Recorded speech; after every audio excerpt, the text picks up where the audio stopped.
best Mexican food. 70th in the Pacific and 114th in Dodge. Made fresh your way. You can even hear the fajitas sizzling. And you can also hear the fun of happy hour Monday through Thursday, 3 to 5 p.m. The $10 taco basket, $2 off nachos, discounts off drinks, and always the home of the $6 margaritas at Fernando's, 70th in the Pacific, 114th in Dodge, and now the new home of the 1620 The Zone beer at 75th in the Pacific. It's Fernando's, online at fernandosomaha.com.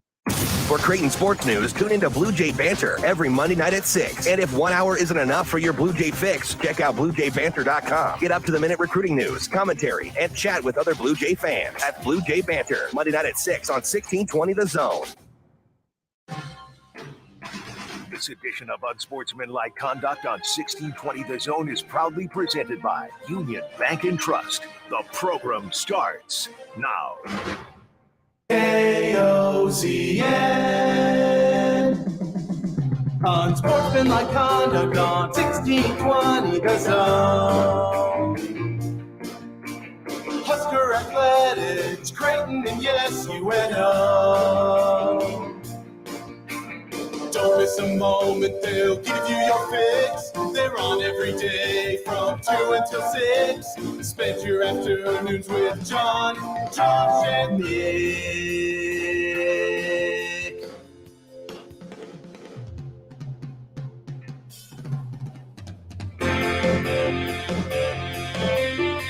John, Josh, and Nick. They'll show you what sports talk really is. Jack Mitchell, Steve Sipple, and just for you, Joe in Phoenix, the head coach of your Sweet 16 bound Creighton women's basketball team, Jim Flannery's on the program today. Hell yeah, that's a Monday. Unsportsmanlike Conduct on 1620 The Zone. Husker Athletics, Creighton, and yes, UNO. I hope all of you had a fine weekend, one way or another, because a new week has begun. And I apologize in advance if I feel like I'm off today, because What's wrong? I've been gone for the last 2 weeks. Yeah, your video. You're not on the video today. I'm not on the video today. I'm like juggling stuff. I'll get there eventually. Turn your camera on. It takes like 5 seconds. Not well, that I don't have difficult. it plugged in yet. You have it on your computer. You know, we did it like that for 2 years. You know what? Just because of that, I'm not going to let you see me today. Wow. People, friends of the program, I'm not going to let you see me. I know you're all very disappointed. You're not even that ugly, man. I will let Josh and Nick be all the ugliness you need for one day. Well, they're getting a lot of pretty people then today, I think. Are they? Well, I mean, they're getting Nick and me, so yeah, definitely. Possibly. Yeah, Nick definitely. does have a glow about him. Does he? Is that usually what happens after the first Formula One race of the year? He gets that glow about him. It looks like was awesome. By the way, you'll be very happy to know I watched. You'll be happy to know, Nick, I didn't watch. But I did watch the first episode of Drive to Survive. I think on Wednesday when I was sick. Their steering wheels look like little remote controls. They are. It's like an Xbox. They're like video game controllers. They're very small and they have a lot of buttons and stuff. It makes me like the sport less. Sometimes in the middle of the race, if any, drive with the normal steering wheel and honk. I think they should all. You know, it would be awesome. Or if have the pulley all honk. had steering wheels like the one I had in my very first car. The thing was of the size of a battleship wheel. And a huge like bus steering drivers. wheel. Yes. That's how they drive. They wouldn't be able to these high exotic 22nd century cars with all this fancy technology, but the steering wheel is this giant bus wheel. They're just hanging out, just wheeling around. that'd take up the entire cockpit. That'd be awesome. Be pretty cool. Some of those guys are in there Nothing's pretty worse than tight to getting your begin with. cockpit taken out. Am I right? Oh, I hate doing that. Got him. Yeah. But I did. I watched. I watched It was a good race. Sure, it was great. Exciting. It was fantastic. Mercedes is bad. Red Bull is bad. See, that'd kill me. So I started. Red Bull is bad. McLaren is bad. Team which Monster makes me Energy. sad. That's Nick, what I say. We're up against it already. That's a Mercedes. You're not going to have time to explain this to me, and I honestly don't want it explained. But there's a Why you asking? I want to throw something out there. So in the first episode, who's the really good driver? What's that guy's name? Lewis Hamilton. Louis. Yeah. Sir So Louis. he drove the first time with his car, and immediately they were like, "This car sucks. This is bad. We're gonna lose." And I'm like, Why didn't you just use the same car as last year if it was They- so good? No, I regulations. don't want to know. I It don't want to know. changes every year, Josh. That's stupid. Regulations Dumb sport. change every What a year. dumb sport. You imagine that? Like if Tom Brady showed up and they're like, sorry, Tom, you can't throw that way anymore. And he's like, wait, what? I've been practicing this way my entire career. Sorry, Tom, you got to They do change. it to give other people a chance. New regulations. Just drive better. That's what I would say. Be a better driver. It's hard to drive Do better. they do this in NASCAR too? Like just change things? Like no more wheels.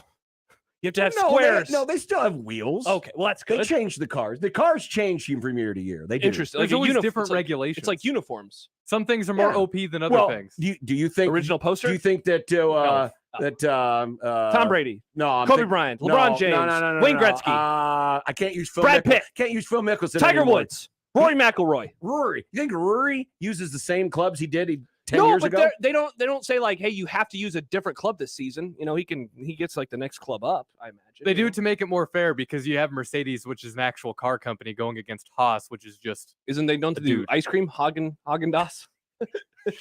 shut up. Nick, How cool if the Haas cars were sponsored by Haagen-Dazs. that would be It's the baller. Haas Haagen-Dazs. Haas did finish 5th. I'd like to go back in time to like 5 would minutes have ago finished first if they were sponsored by Haagen-Dazs. when we mentioned Formula One, and What, I cookies and imagine cream? in that moment Nick was so excited, and now 5 minutes later I'm comparing their company to an ice cream company. He's like, I hate this. Never again will we talk Formula One. I mean, Haas has a chance to actually get sponsors now, so Awesome. They There might you have go. Haagen-Dazs. Haagen-Dazs. Cool. Perfect. Well, we did mention who's coming up on the program today. The lineup powered by the Roof Reese, John Higgins Weather Guard. Reese. I don't know which kind of Jack we're going to get. Are we going to get rested, relaxed, refreshed Jack? Or, because I need or, a vacation from my vacation. or very upset Jack because, Things happen. things happened, Yeah. Yeah. Now, Great will question. we get sad Jack because the Creighton women are in the Sweet 16, or will we get happy Jack because Creighton beat Iowa to get into the Sweet 16? Plus, I mean, he loves rooting against the Big Ten. The Big Ten had a horrible They first didn't weekend. have a great week. Bad It weekend. wasn't horrible. They have 2 teams in the Sweet 16, and one of them was like a bad team this year. Well, but One of those teams was a bad team this year, John. but only the Big 12 and the ACC had more teams get into the Sweet 16. Yeah, I know, but nobody really has strong takes about those leagues like being super overrated like they do. about Well, the Big Ten. guess what? We are going to find out once and for all who the overrated leagues are, and who the Nice. underrated leagues are. Yes, Nice. I've done some research. I did a PowerPoint today. That's why I can't be on camera. My computer's overloaded with PowerPoints. Got the PowerPoints and numbers and facts and things. Awesome. Steve Sipple will be along. Uh-huh. And I'm looking at that. Must be last. That's week. last week. You Jim must have- Flannery, that's 315. right. Yeah, we got. Jim, Yeah, and Jim got it. Flannery's Yeah, in the it's middle there. Yeah, He's yeah, at yeah. 315. Yeah, we'll put his name on the board during the As, break.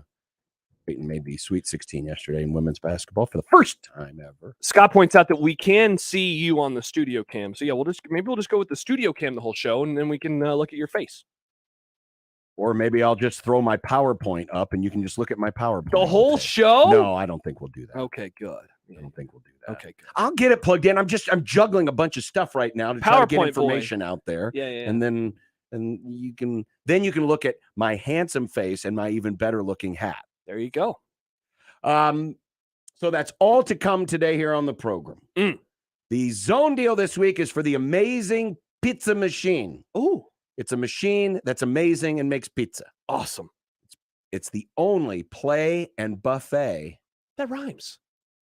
indoor amusement park. I almost said play and buffet, as in Warren Buffett. Warren? But that's not right. It's play and buffet. Nice. Indoor amusement park and open for spring break. It's at 139th and Millard Avenue. It's amazingpizzamachine.com. You can get $50 worth of gift cards for only $25. I told you, I'm a little out of training here for this. That's why it's a half off deal. You can get them on sale this Friday at 1620thezone.com. Every swish, dunk, and layup. College basketball on 1620 The Zone. When cancer hits home, when you need answers and hope, turn to Nebraska Medicine, where cancer care is world-leading and personal. In one visit, you'll meet with the team specializing in your cancer, discover treatments based on your DNA, and the support that makes a difference, like a nurse case manager and multiple locations, so you can always be close to home. For cancer, this is where you begin. Visit nebraskamed.com/cancer. Home is with you wherever that may be.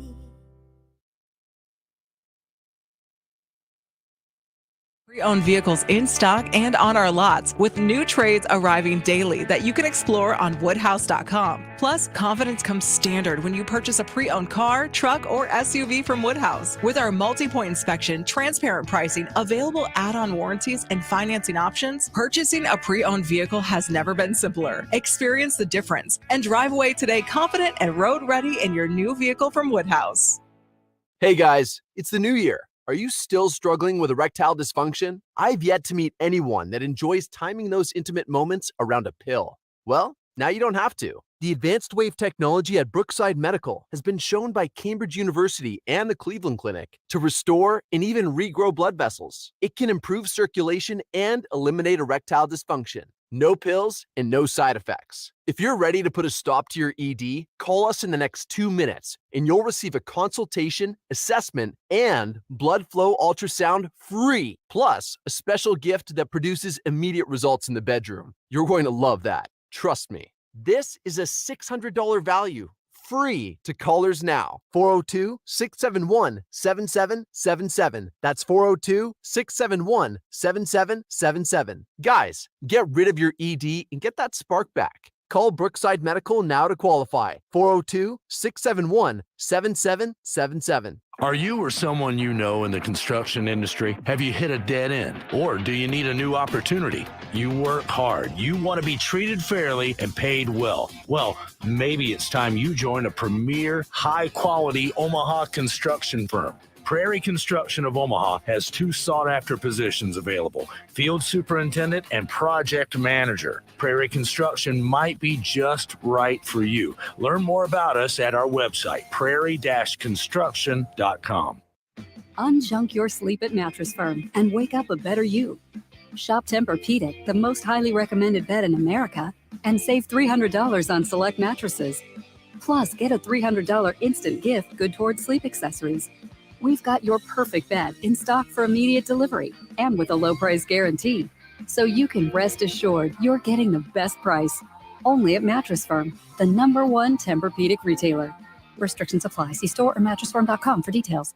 Living is all about great experiences. We invite you to experience everything that Sarpy County has to offer. The great outdoors awaits you at Fontenelle Forest or Schramm State Park. As the pro sports capital of Nebraska, grab your family and enjoy an Omaha Storm Chasers or Union Omaha game at Werner Park. Nothing beats watching your child catch their first foul ball or perhaps a fish at one of Sarpy's many reservoirs. Visit GoSarpy.com to plan your next experience this spring. At Union Bank, people don't have your money. Your money has people. First home people, investment people, people who answer the phone and your chats, dream car people, dream retirement people, driving your dream car in your dream retirement people, small business people, credit card people, and all the other people you need. At Union Bank, our people help you do more than you dreamed possible. So stop in and say hello. We can't wait to see you. Union Bank and Trust. Member FDIC. This is Unsportsmanlike Conduct, the 1620. The Zone.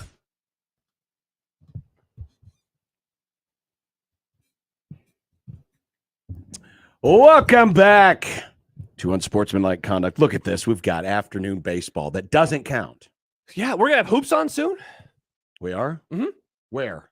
On ESPN. Oh, that's 2. right. There's still a few more games. There are. It's the other half of the women's bracket. Mm-hmm. By the way, Creighton and Iowa State. You know the best thing about it? If Creighton wins, they win the unofficial Iowa State championship. That's true. That's even more important than being in the Elite Eight. Imagine having put that bragging banner rights. You have bragging rights for the whole state of Iowa. And I think by doing that, each of the players gets a lifetime supply of Casey's Pizza and park passes to Adventureland. Oh, man. What a deal. That's what you're playing for, women. That's what you're playing for. Forget about the Elite Eight. You're going to get lifetime Casey's Pizza and Adventureland park passes. Man, that's a lot of pizza. And they might even let you into Field of Dreams. Oh, wow. For the game or just like to go hang out? Just to go hang out. Oh, okay. Cool. Just to go hang out. But if you missed it earlier today, no surprise, Mr. McGowan's, that'd be Bryce. Yeah. Announced that he is going to opt out for the And I just want to say first and foremost that the man should have his number retired simply because At Nebraska? in his first sentence he wrote, "It was the greatest honor of my career thus far to play for the University of Nebraska and suit up as a Corn Husker." You love to see this it. past season. I loved to see it. Look at that. People Here's say, a guy who is not triggered by the viewing of cornfields during cutaways during the College World Series. Bryce Here we McGowan's go. life, well, 1 year, 1 year lived in Nebraska, loves him some corn. You love to see it Congratulations. because not everybody calls them the Corn Huskers, even though they are indeed the Corn Huskers. They are. Mm-hmm. But the thing that is so fascinating is just if you think about it. Now, again, if there's any errors here, I am citing 110% the basketball reference website, basketball/reference.com. And you can look up so much different information, but in this particular page, it's number of alums who have played in the NBA or the ABA. So this is not drafted. This is just played, right? Yes, but they do also have, if they were drafted, the year that they were drafted in the column. If McGowan's makes the NBA, which we think he will, he would be the 15th. The 15th different Husker to ever play in the NBA. He would be, if he gets drafted, he'd be the third in the last 4 drafts. That's with Roby in 19, Banton last year, and then him. And if McGowan is drafted, he'd be the third player drafted. And he's projected to be drafted, so that's probably going to happen. Now, this is according to Basketball Reference. So if it is in error, please forgive my citing it. But as of right now, there have been 9 Huskers who have been drafted into the NBA. Banton last year, Dave Hoppin in 86, Rich King in 91, Stu Lance in 68, Ty Lue in 98, Piatkowski 94, Roby 19, Grant Simmons 1966, and Herschel Turner. Eric Strickland was not drafted? I always thought that he was too. That's crazy, especially when you consider how different basketball is compared to football in terms of drafted versus not drafted and the type of success that you can have. Yeah, sure enough, he was undrafted, and yet he had a lengthy NBA career. By the way, quick trivia question. Which Husker alum has the most games played ever in the NBA? Piatkowski, right? Yes. Yeah. He, I mean, you want to talk about a player? You know who number 2 is? Is it Strick? No. Oh, it's Ty Lue, right? No. Oh, wow. Mikey Moore. Wow. Mikey Moore played 10 more games than Tyronn Lue. Lue played 554. Mikey Moore from 1999 to through 2012 played 564 NBA games. Wow. But my point being, a lot of names from well back in time, and now there's going to be 3 and 4 years. 3 and 4 years, and 3 of 10 all-time drafted. Again, this is assuming that Bryce McGowan gets drafted, which we think he will. Yes. Whether it's first round or second round. Probably second round. Yeah. That's 30% of your all-time draft picks. Ever. And you're talking 1/5 of all of your players ever to play in the game, and they've happened within the last 4 years. John, it's happened during the worst stretch that this program has ever had. And I know Roby's not a part of that. You know, he's before that. He's a Tim Miles guy. That's the part I think that I'm still trying to come to grips with. And that's not to say that you can't have individual success, but not team success. We see that in sports all the time. But in basketball, especially, I always thought, if you would have told me at the beginning of the Fred Hoiberg era, hey, Josh, they're going to have, a couple players drafted pretty early on in, Hoiberg's tenure, going to have 2 guys drafted in his first 3 years. I would have said, wow, they're definitely going to be challenging for the NCAA tournament. And they have not. They have not gotten anywhere near. No. They haven't challenged for the NIT. No, they haven't. And it's not like, sometimes players get drafted solely based off of raw potential, but like nothing that they have done in college. That's the curious part about Bryce is that he had a really good freshman season. Mm-hmm. He won, how many Big Ten Freshman of the Week awards. He had a great year. Well, if you look back, and again, these are the 14 previous Huskers to have played in the NBA. Also includes Andrew White, by the way. He played 15 games. For Andrew White in 2018. Most of them did come from moderate to successful Nebraska teams.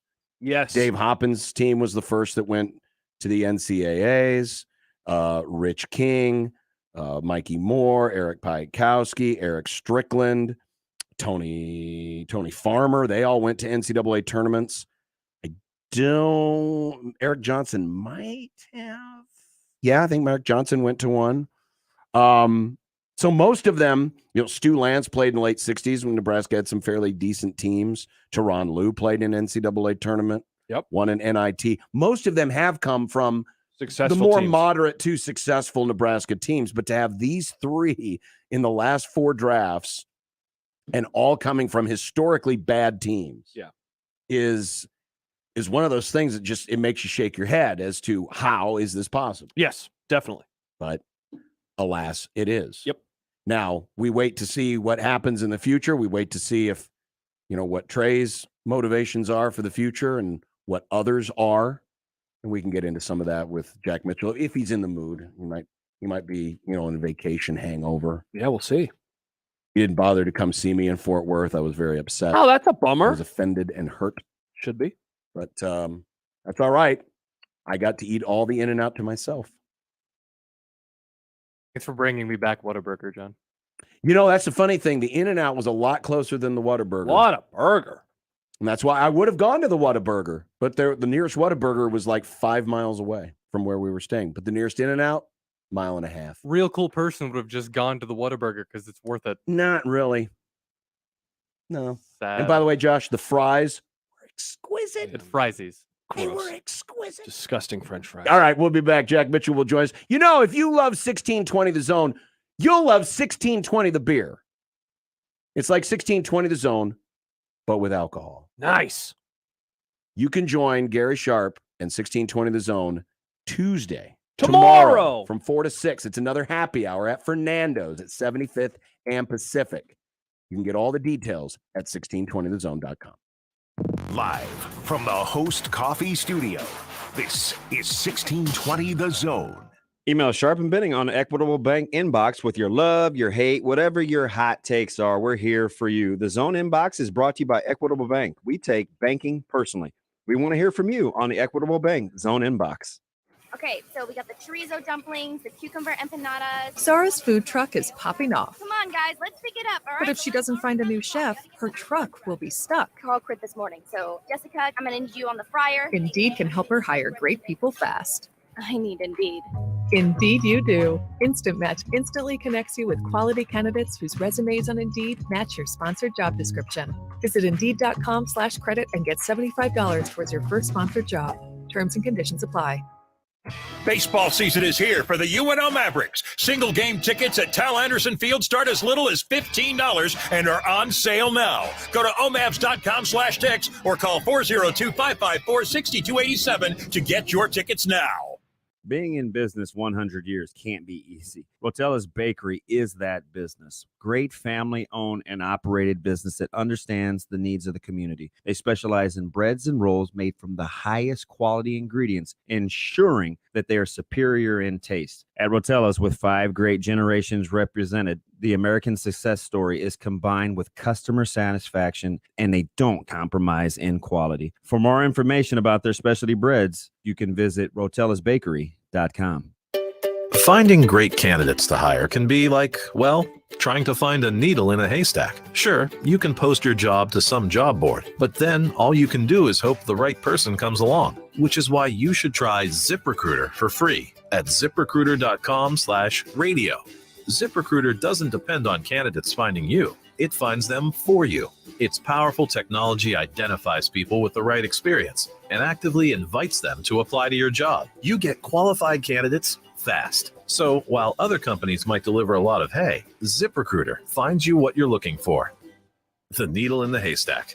See why 4 out of 5 employers who post a job in ZipRecruiter get a quality candidate within the first day. ZipRecruiter, the smartest way to hire. And right now, you can try ZipRecruiter for free. That's right, free at ZipRecruiter.com/radio. That's ZipRecruiter.com/radio. ZipRecruiter.com/radio.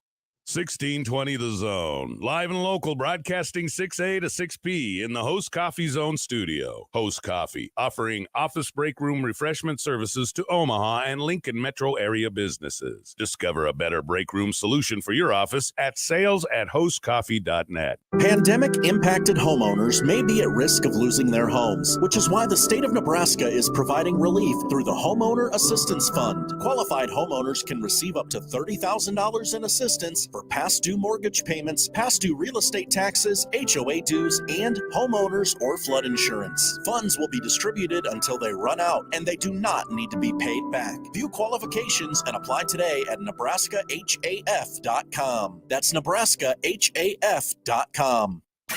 Shop Woodhouse Place Hyundai and Nissan, 144th and Giles. KOZN, Bellevue, Omaha, Council Bluffs.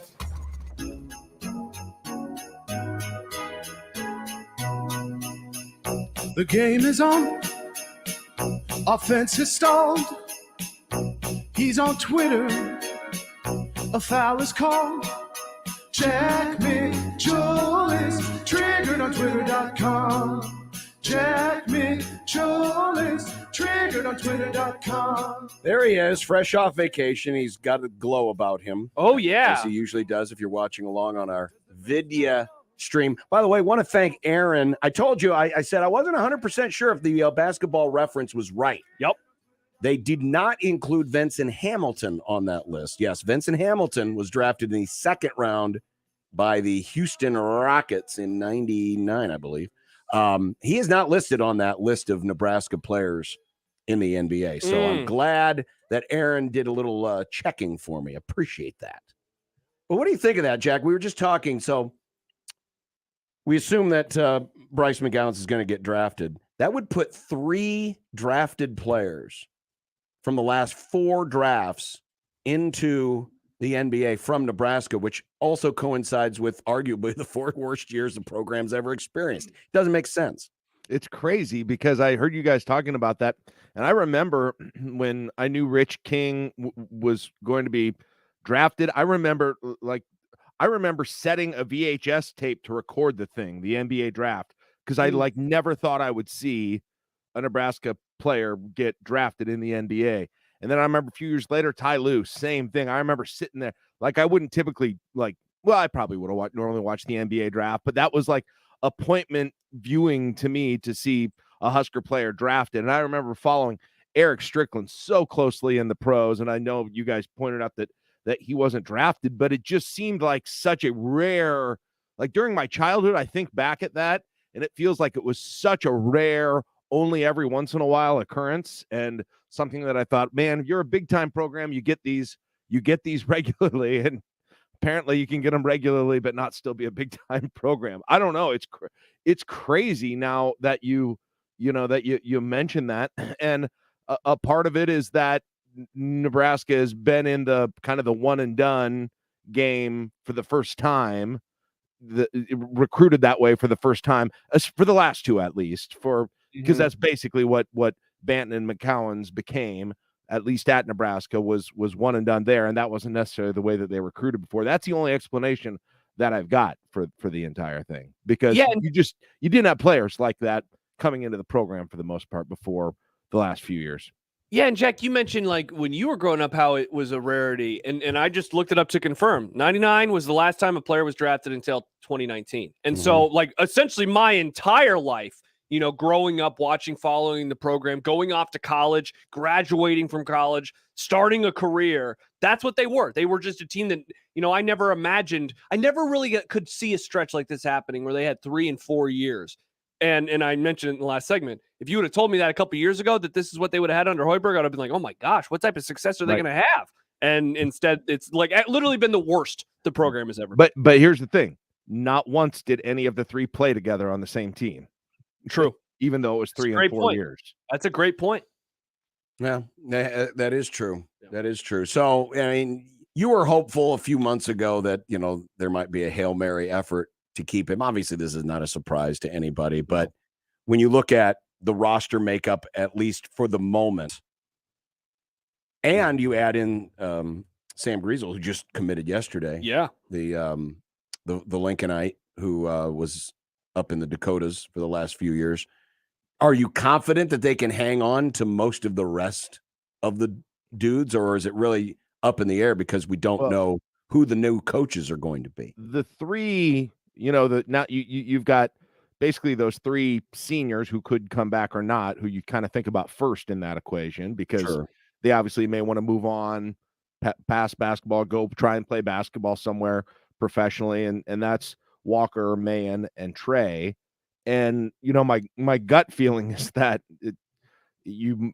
that they're all unlikely. Now, somebody sent me an Instagram post where Derek Walker had said he's looking forward to working Sam Griesel, and he made it sound like maybe he is coming back. He would be the most important to me of the three. So if he were coming back, that would be that would kind of change my thoughts. But those guys would probably be all. I mean, if any or all of those three came back, I mean, they were starters this year, so they probably come back and be starters. So first question is, how many of those three are you replacing? And then from there, there's still a lot of bodies, on that roster. So I went through and tweeted it out today, broke it down by what it looks like now as a senior, junior, sophomore, and incoming freshman class for next year. So there are a lot of bodies there. And there's actually a huge, like the Wilcher will be the Wilcher class, Eduardo Andre, those guys, because of COVID, they're all going to be sophomores next year. Like, and actually, and Keon Edwards, that whole group is going to be sophomores. So you look, when you break down the roster, it's kind of like, okay, they're finally potentially with this group of who would be sophomores next year. That could finally be this whole idea of a base that is going to be with this program for a long time.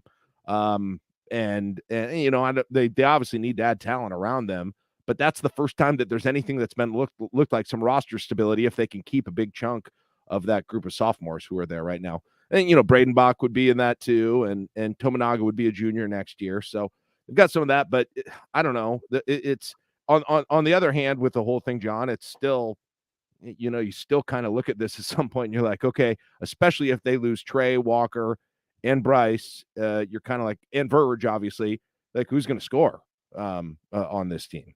Jack, how do you think you're going to remember the Bryce McGowan's? I don't want to say era because that maybe encapsulates the program more. How are you going to remember him? I don't know yet. That'll be interesting. It's as the second place finisher and freshman of the year. Yeah. I don't know. Like, there was still I say that jokingly because it was such a dumb idea. But anyway, I remember going to the games early in the year and saying to people, like, man, you look up the scoreboard and he would have like 23 in the middle of the second half. You're like, I would have guessed he had 8. Like, you couldn't even remember him scoring that often. And he's still, this is the crazy thing. And I'm not saying that because I was a huge advocate of him being the freshman of the year. I was really, kind of pumped what he could see down the road, what he could do if they went on a run. But at the same time, there was a part of me that was like, this guy doesn't look like, it's not like a go-to game. Like, man, this guy is taking over the game like a lottery pick and completely obvious. Is there a Bryce McGowan's game? You know how we talk about there's the great question. There's so-and-so game. I can't think of one off the top of my head. He's had good games. Yeah. Yeah, he's had games with 30 points, right in that range, but I don't know. Not really. And part of it is there were 3 months of games where you kind of didn't want to watch them, John. I mean, or you were. Well, and the other thing, and it's a little unfair, is usually when you say, "Hey, this is the Jordan game or the flu game or whatever," they win. They win, or they make a final. There's a lot of games where he did put up 25 to 30 and they lost, and so this season, it's hard to brand it with such a term. Yeah. And then the other thing is, the one positive. I mean, the big positive memory you have of this season is what? The Wisconsin game where he didn't play. Like, man, that's a great point, man. Like that is the ultimate moment of the entire season. That's the best game. That's the most fun game. Whatever you take out of the season positively, it's most from that game and that moment, I would think. And not to take away from him, but he wasn't there in that game. So it's weird. Yeah.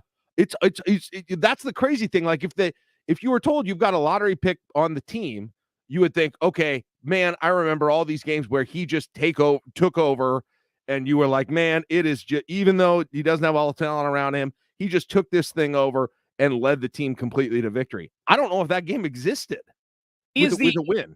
He is the epitome, Jack, of that type of basketball player that we'll so often talk about, where we'll say like he had a quiet insert however many points. Yeah. He that was his game, because you're right. I was just looking up his game log, and I was kind of surprised just seeing the number of points that he had in as many games as he did. Well, his two career high games were 29 each. One was against Sam Houston State. Obviously forgettable. The other one was against Rutgers at home. Yeah. Which was the game where they just collapsed there in the last 3 minutes. Yeah. Mm-hmm. So, and this is, again, it's nothing about the quality of the kind of player he was, but unfortunately, there's not going to be a lot to remember just because the season didn't go well. He'll be remembered more as the promise, the potential of what it could have meant for the program, and as of yet, it hasn't. Yeah, I think you're right. Like even though they were few and far between, but even the great moments, even the great plays that you remember this year, I'm sure he had some good alley-oops or something like that. But I still remember, like Trey had a crazy good dunk at the very beginning of the year, and that's like the single play I remember that was the most spectacular. And the single game was a Wisconsin game, right? And then it's just he somehow didn't factor all that much into any of those memories. It's bizarre. It's completely bizarre. If I didn't follow, it's interesting. If I didn't follow I didn't have Twitter and I was cut off from the whole world and just watching Nebraska basketball, and somebody would say, "Hey, what do you think? What do you think Bryce could play in the NBA?" I'd be like, "I don't, maybe after a senior year he might get a shot." Yeah, right? Like he'll score a lot of points, but then I obviously don't have a great eye for basketball talent. But that would probably be what I would say after. I'll be like, man, he's going to be a really good college player down the road. Scoring so much this early in his career, has got the potential to be one of the better Huskers of all time. I would not say surefire first rounder in the NBA draft, but shows what I know. That's why I'm not a GM. Exactly. So be honest, how much were you engaged in March Madness? You said you were going to be less engaged than ever, and then you also go on vacation. Yeah. Well, I did get some brackets done in a for entertainment purposes only pool, which that helped once I was able to find one to find one of those. No, but it was nice. The day games probably not as much because we were, laying on the beach, but Saturday I'm going to listen to that crazy Baylor North Carolina game, listen to the Creighton game. Which, by the way, your app doesn't carry the Creighton game, so I had to listen to Kevin Kugler do it. Well, that's an NCAA thing. NCAA doesn't allow local stations to carry the games. We have to. So I had to listen to Kevin Kugler and Robbie Hummel do this whole thing. So anyway, it's not like a Big Ten game to you, I'm sure. Yeah, I'm having enough of those guys already this year. I want to hear you losing your mind on the refs. I was very excited. I was like, hey, actually, you know what? I think there was one time where I said something about, botched a call, but I didn't think the game was poorly officiated. It stunk too because we're on this long drive, and we were coming up. We were actually coming up to Fort Worth at the time, and I was saying to the kids, I was like, "Oh, you guys want to hear Bishop lose his mind?" Because Creighton was, I don't know, it was toward the end of the first half, and Creighton had gone on a run, and it was looking good. I was like, "Oh man, I just realized we should turn to the app on and hear Bishop. You guys will love it. Bishop's going to lose his mind," and then it's NFL free agency talk. It was very disappointing to my entire family. We apologize, but yeah, the NCAA is restrictive on that. So, hey, Jack, speaking of, you said it reminded you of a Big Ten game. The conference struggling. I saw an interesting viewpoint that I guess I had not heard before about why the Big Ten struggled, and that was because they're really good teams, and this is right up your alley. They're really good teams are officiated one way in conference, and then they get into the NCAA tournament, and it doesn't happen that way. I'm not going to pretend like I watch a ton of Big Ten basketball because I'll be honest, I don't. I wonder what you think of that theory, though, and if that explains part of it, what else explains what has happened in this league in the tournament over the last couple of years beyond, well, it's about matchups, and sometimes weird stuff's going to happen. And I'm sure somebody who knows college basketball better than me is going to say, well, that happens with every conference, or that your theory doesn't make sense overall. But think of some of the best big teams that have gotten bounced earlier than expected over the last several years. And there's a variety of types of team, but you always look at these teams that come in. Like I look at Illinois coming into the season this year. And I'm like, man, Kofi Coburn is ridiculous. He looks like Shaq out there. And I remember saying at the beginning of the year when I saw, Curbelo coming back and those guys, I was like, I'm going to ride this team in the NCAA tournament. Huge guy like that. A couple years ago, Luka Garza. Purdue has these huge guys always at the same point. And it's almost like, and you can probably come up with other examples, but these teams now with big men who are a huge part of the offense on these teams don't seem, and I don't know, maybe you go back and look at Baylor last year and you're like, well, Jack, they had a big guy, but they're a totally different style of team though. And it's kind of like everybody says, and you look back and everybody says, Nebraska can't compete in the Big Ten because they don't have the size that these other teams do. It almost seems like Nebraska is built more like the teams that do have success in the tournament with a lower talent level, but the Big Ten teams are built to succeed in the conference, which Nebraska is not built to do. You know what I mean? Yeah. It's weird. Yeah, and listen, I don't know. I'd have to look and see in every game that the Big Ten played who the officials were, but I know that, they scatter them all. I know most of the Big Ten officials were probably in the tournament. I know most of the Big East officials were in the tournament. In fact, Creighton, there were a couple of guys from the Big East who were doing Creighton's game on Saturday against Kansas. So, but the criticism of the officiating, and it's strange because normally during the season they're blowing the whistle too much, but now in the tournament they're not blowing the whistle enough, which I thought was bizarre. Yeah. But whatever it is, the bottom line is it's been over the course of the last 20 years. Do you think the Big Ten is overrated as a basketball conference? Well, I mean, John, I don't know. I mean, the numbers don't lie, right? No. The results say that it is. You tweeted I didn't realize it had been since that weird 2000 season where like 3 of the 4 big Final Four teams were Big Ten teams, right? Yep. That was that tournament back in 2000. Oh my goodness. Yeah, it's the last Big Ten national champion. I was 11 when Michigan State won. I don't know how you can say, unless national championships just don't matter, there's no way you can say that they aren't. You know what's funny too, Jack? Because the odds would tell you that they would have had at least 2 or 3 in the last 2 decades. And what were the Final Four numbers again, John? You did those too, right? The number of Big Ten teams that have made a Final Four since 2000. No, I haven't gone back that far. It's a lot, though. They make a good amount of them. Somewhere. Yeah, I mean, Wisconsin made 1 or 2. Michigan State's made a bunch. Michigan's made a couple title games. Yeah, but yeah, they've had opportunities. They just not won the whole thing. Yeah. But I don't know how you say they're not. I mean, how can you? I don't know how you can legitimately say this is the best conference in basketball when they haven't won a national title in 20. If I were trying to argue against it, that feels like that would be the dagger. And you know what's funny too, Jack, is like you think about college football, and so the SEC, they're perceived one way. If every single bowl season, including the playoff, they stunk it up like this, the country would just. They'd be laughing at in this part of the country, especially too. Hell, the SEC does have a bad bowl season outside of the playoff, and people are like, oh, overrated. It's like, oh, they lost the Music City Bowl. Like, who cares? But yet, when the Big Ten loses in the NCAA tournament, it's like, whoa, it's a weird tournament. Sometimes weird stuff's gonna happen. It's like bend over backwards to defend. It's just odd to me. Oh, and people are so weird with the conference pride and cheering it. I have no problem saying it. Big Ten basketball is overrated. Iowa, Wisconsin, Purdue, you all suck. Overrated. You suck.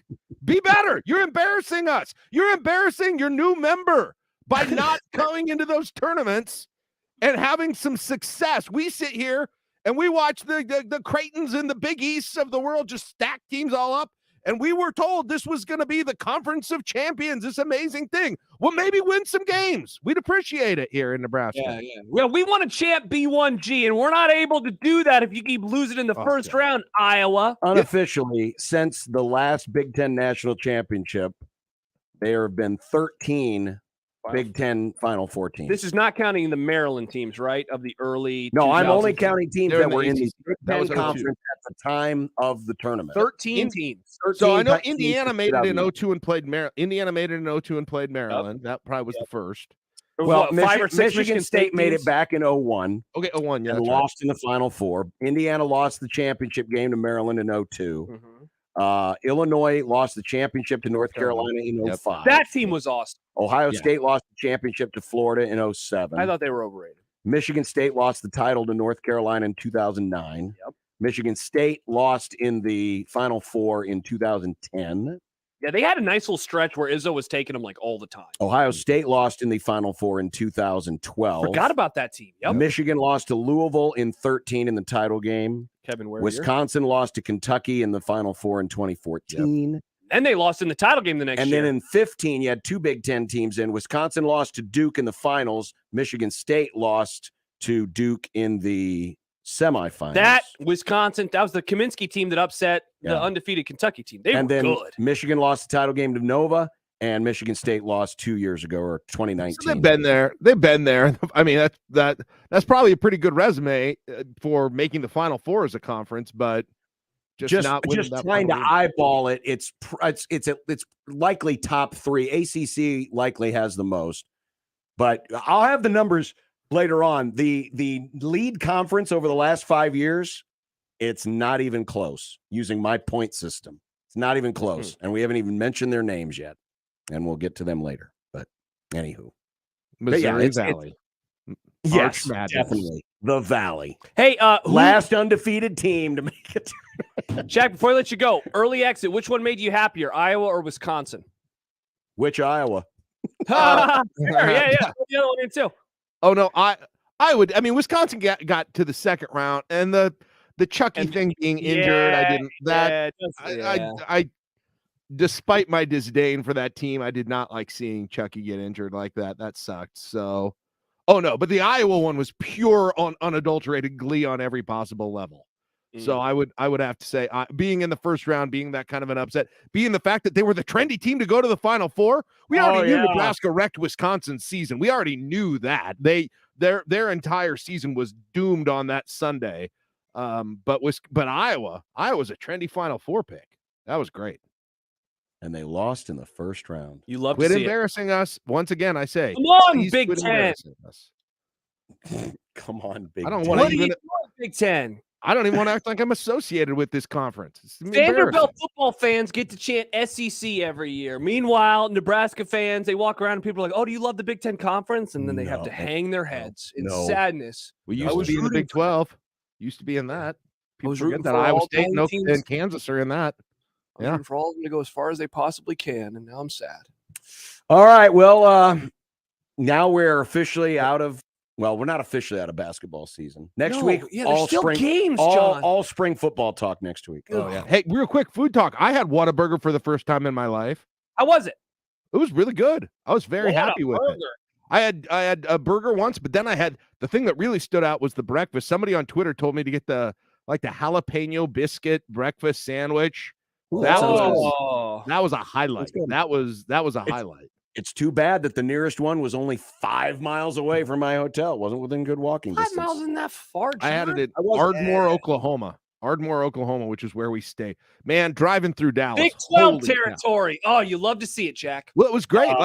SEC territory. Crap. Good point. Well, there's still Stillwater. Oh, that's true. It was that completed the longest successful marketing in history from when I was watching a decade ago Whataburger commercials during Saturday afternoon Big 12 basketball games. And I was like, why do they advertise these? We don't have these here. Yet they run more ads for Whataburger than anything else. Then over a decade later, it pays off by getting me to spend like $23 there. You win, Whataburger. Don Draper of Whataburger. Good job, too, sir. All right, we'll talk to you next week. Have a good one. Bye, Jack. There he is, Jack Mitchell. Coming up next, Jim Flannery, the head coach of the Creighton women's team. Sweet 16 bound on 1620 The Zone. Zone, taste of our takes. Sharp and Betting in the morning. The head coach of Nebraska is Will Bolton. He joins us now on Sharp and Betting in the morning. You're going to coach a real full season in year number 3. Welcome. Hey, good morning, guys. Yeah. We got jokes, Coach. You know what? You're not wrong, though. And I deal in absolute truth in my world, and that you're not lying. So we're fired up to be able to play a full season. For more, tune in every day to 1620 a.m. or go to 1620thezone.com. Your Omaha area forecast from the Godfather's Pizza Weather Center and KETV News Watch 7 on 1620 The Zone. Mainly cloudy, breezy, and warm on Monday, with rain chances going up after 5 p.m. in the metro. Southwest winds gusting 20 to 30 miles per hour throughout the day, with highs around 70. I'm meteorologist Sean Everson from KETV News Watch 7. 1620 The Zone's Unsportsmanlike Conduct, brought to you by a great friend of the program, Union Bank and Trust. The lowest race of the year at Genesis Health Clubs right now to get us all ready for summer. Hi, I'm Rodney Stephen, owner of Genesis Health Clubs. Summer is literally right around the corner, and there's no better time than the present. Right now at Genesis Health Clubs, we're offering the lowest race of the year so you can get started toward your fitness goals, because this summer is yours. Even better, we're waiving enrollment fees and taking $18 off a month for you to start now. But it won't last long. This offer expires at the end of the month, and it will not be extended. This is your last chance to get the lowest race of the year with no enrollment fee. Do it for your physical health. Do it for your mental health. But most importantly, this summer is for you. The benefits of regular exercise are endless. Look better, feel better, have more energy. Are you worth it? Yes. We only get one body. Nothing is more important than our health. The lowest race of the year with no enrollment fee. Join online at genesishealthclubs.com before the lowest race of the year are gone forever. Act today. This offer will not be extended. Get your Fernando's fix at 2 locations in Omaha for the best Mexican food, 70th in the Pacific and 114th in Dodge. Made fresh your way. You can even hear the fajitas sizzling, and you can also hear the fun of happy hour Monday through Thursday, 3 to 5 p.m. The $10 taco basket, $2 off nachos, discounts off drinks, and always the home of the $6 margaritas at Fernando's, 70th in the Pacific, 114th in Dodge, and now the new home of the 1620 The Zone beer at 75th in the Pacific. It's Fernando's, online at fernandosomaha.com. At Dingman's, our first priority is protecting your safety. We are here to be your personal advocate to ensure you receive safe, proper repairs by the highest skilled technicians in the industry. Stop in to experience the Dingman difference today. At Dingman's, we would rather be the best than apologize for anything less. Hey everyone, Josh and John here for the FanDuel Sportsbook. Protect yourself against upsets throughout the rest of March with the bracket parlay insurance on the FanDuel Sportsbook. Right now, all customers get up to $25 back each and every day if your parlay of 3 legs or more falls just 1 leg short. John, I am feeling it for all of the friends of the program out there who were relying on Kentucky. All they had to do was win in the first round. Oh my gosh, they could have won their parlays. If they didn't have parlay insurance, well, they're out of money. Well, parlays are great, Josh, because you can turn small bets into big paydays. And now with Cash Out, the ball's in your court. So close out your bet whenever you want before the game is over. And if you're new to FanDuel, just sign up with promo code 1620 and bet the tournament all tournament long. That's promo code 1620 on the FanDuel Sportsbook app. 21 plus in President, Iowa. If exactly 1 leg loses, refund issued as non-withdrawable site credit that expires in 7 days. NCAA tournament sportsbook wager required. Restrictions apply. See terms at sportsbook.fanduel.com. Gambling problem? Call 1-800-BETS-OFF. Are you or someone you know in the construction industry? Have you hit a dead end? Or do you need a new opportunity? You work hard. You want to be treated fairly and paid well. Well, maybe it's time you join a premier, high-quality Omaha construction firm.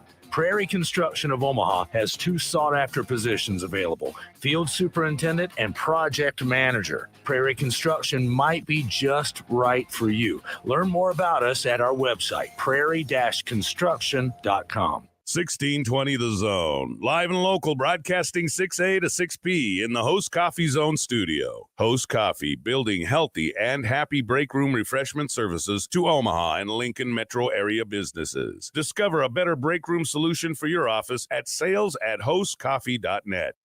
Baseball season is here for the UNO Mavericks. Single game tickets at Tal Anderson Field start as little as $15 and are on sale now. Go to omavs.com/tickets or call 402-554-6287 to get your tickets now. 1620 The Zone's Unsportsmanlike Conduct is brought to you by Union Bank and Trust. Now back to the program. I just heard that Host Coffee spot. You know, Host Coffee does all of our stuff around here. Uh-huh. I just realized that the water that is in my Alec Boehm commemorative Roncalli baseball thing has been the same water that was in there from the last time I was on the program. Can water go stale? Yes. Oh. Doesn't taste like it does. So Really? kudos to Host Coffee for providing some fresh water that lasts for at least a week. Nice. Good for them. Well, Lasting for another week? That's the theme for the Creighton women's basketball team. They are lasting for another week at least. Exciting win yesterday in Iowa City, upsetting the number 2 seed Iowa Hawkeyes and the head coach of the Jays. Jim Flannery joins us on the hotline. Coach Flan, congratulations. National television lone game of the day, and you made us sweat through it. Yeah, well, I think we all sweat through it. I had a pain in my neck for about the last quarter and a half for sure. But then our new athletic director, Marcus Blossom, bear hugged me after the game, and I thought I was hurt even worse. Flan, John just mentioned it. Like this game, national television, ABC, all the eyeballs. I cannot imagine that there has been a game in the history of this program that it has more eyeballs on it. How did you? I guess you balance that kind of pressure, and how did you discuss that with the team in the lead up to yesterday afternoon? Yeah, I think it was good. In my opinion, a good thing that it was the second game of the weekend because we didn't have time to dwell on. We didn't know until sometime on Saturday, early morning Saturday, that it was the noon game and it was on ABC. And so I think our kids went to bed thinking that they were going to probably feature Caitlin Clark, but it might be a, ESPN2 or ESPN game and who knows what time. But, so we didn't have a lot of time to think about it, which is probably a good thing. But, I also thought it was really important. Our players were in the building on Friday. We played the first game. Iowa came in and played Illinois State afterwards. And I don't know if it sold out, but it was really close to a sellout on Friday, and it got really loud. Iowa went on every time they went on a run. So I think it really helped for our kids to be in the building and kind of experience how loud it was going to be on Sunday, just to give them an idea. And even as a staff, I felt like that was really helpful to me to kind of,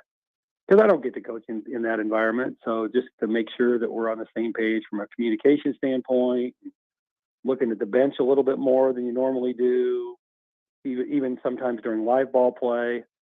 And we kept the crowd, reasonably out of the game for about 3 quarters. There were obviously parts that they were really into the game, but then it got really loud in that fourth. And credit to our kids at that point.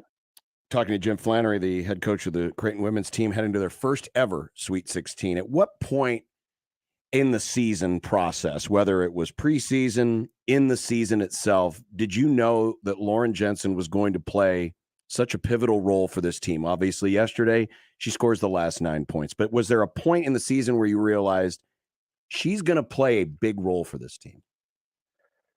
Yeah, I kind of felt that, but I think when you're a transfer, you come in and, you don't want to step on toes. You don't know what, is that a good shot for me? It's because, I'm kind of the newcomer and the outsider. And I felt like she kind of tiptoed a little bit through the fall and into our early games. And, she only shot 3 times in our loss at Nebraska in our third game. And I thought, geez, Lauren, I said in front of the whole team, Lauren, you need to shoot more. You're too good of a shooter to take 3 shots in a game. We need you to shoot more. And I don't know if that corrected her right away, but I think over time that kind of soaked in. And then then you put in a play or two for her that to make her shoot or put her in a position where she, the first option is for her to shoot, just to get her to be a little bit more aggressive. And so it was a little bit of a process, but I think, by the time we went to we played Providence in a conference game right before Christmas, and she had 17 in the first quarter. And at that point, I knew she kind of knew what we needed from her. So, sometime in December, I think, was probably when I think it kind of clicked for both her and us in terms of how to utilize her just a little bit more than we did, through those first November games. Were you curious, I guess, as you woke up yesterday, wondering what type of game she would have, given like everything that goes into it? Like we've seen in all sorts of sports, an athlete return, to a previous locale, whether it's in college or in the pros. And some athletes handle it one way and some athletes handle it another way. I guess, did you have a good idea as you woke up yesterday how she would handle it?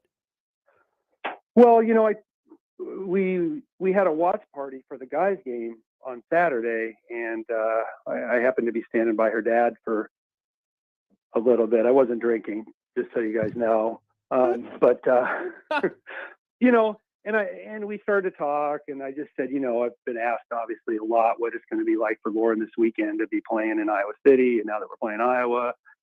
And he just said, you know, I think if you hadn't had the scrimmage with them, you know, right around Halloween where we went to Iowa City and she had that interaction with her teammates and got some of that emotion out, he said, I think it would have, you know, I think tomorrow would be hard. But I said, he said, I think she'll be fine. And that reassured me a little bit. And I don't think he ever knew.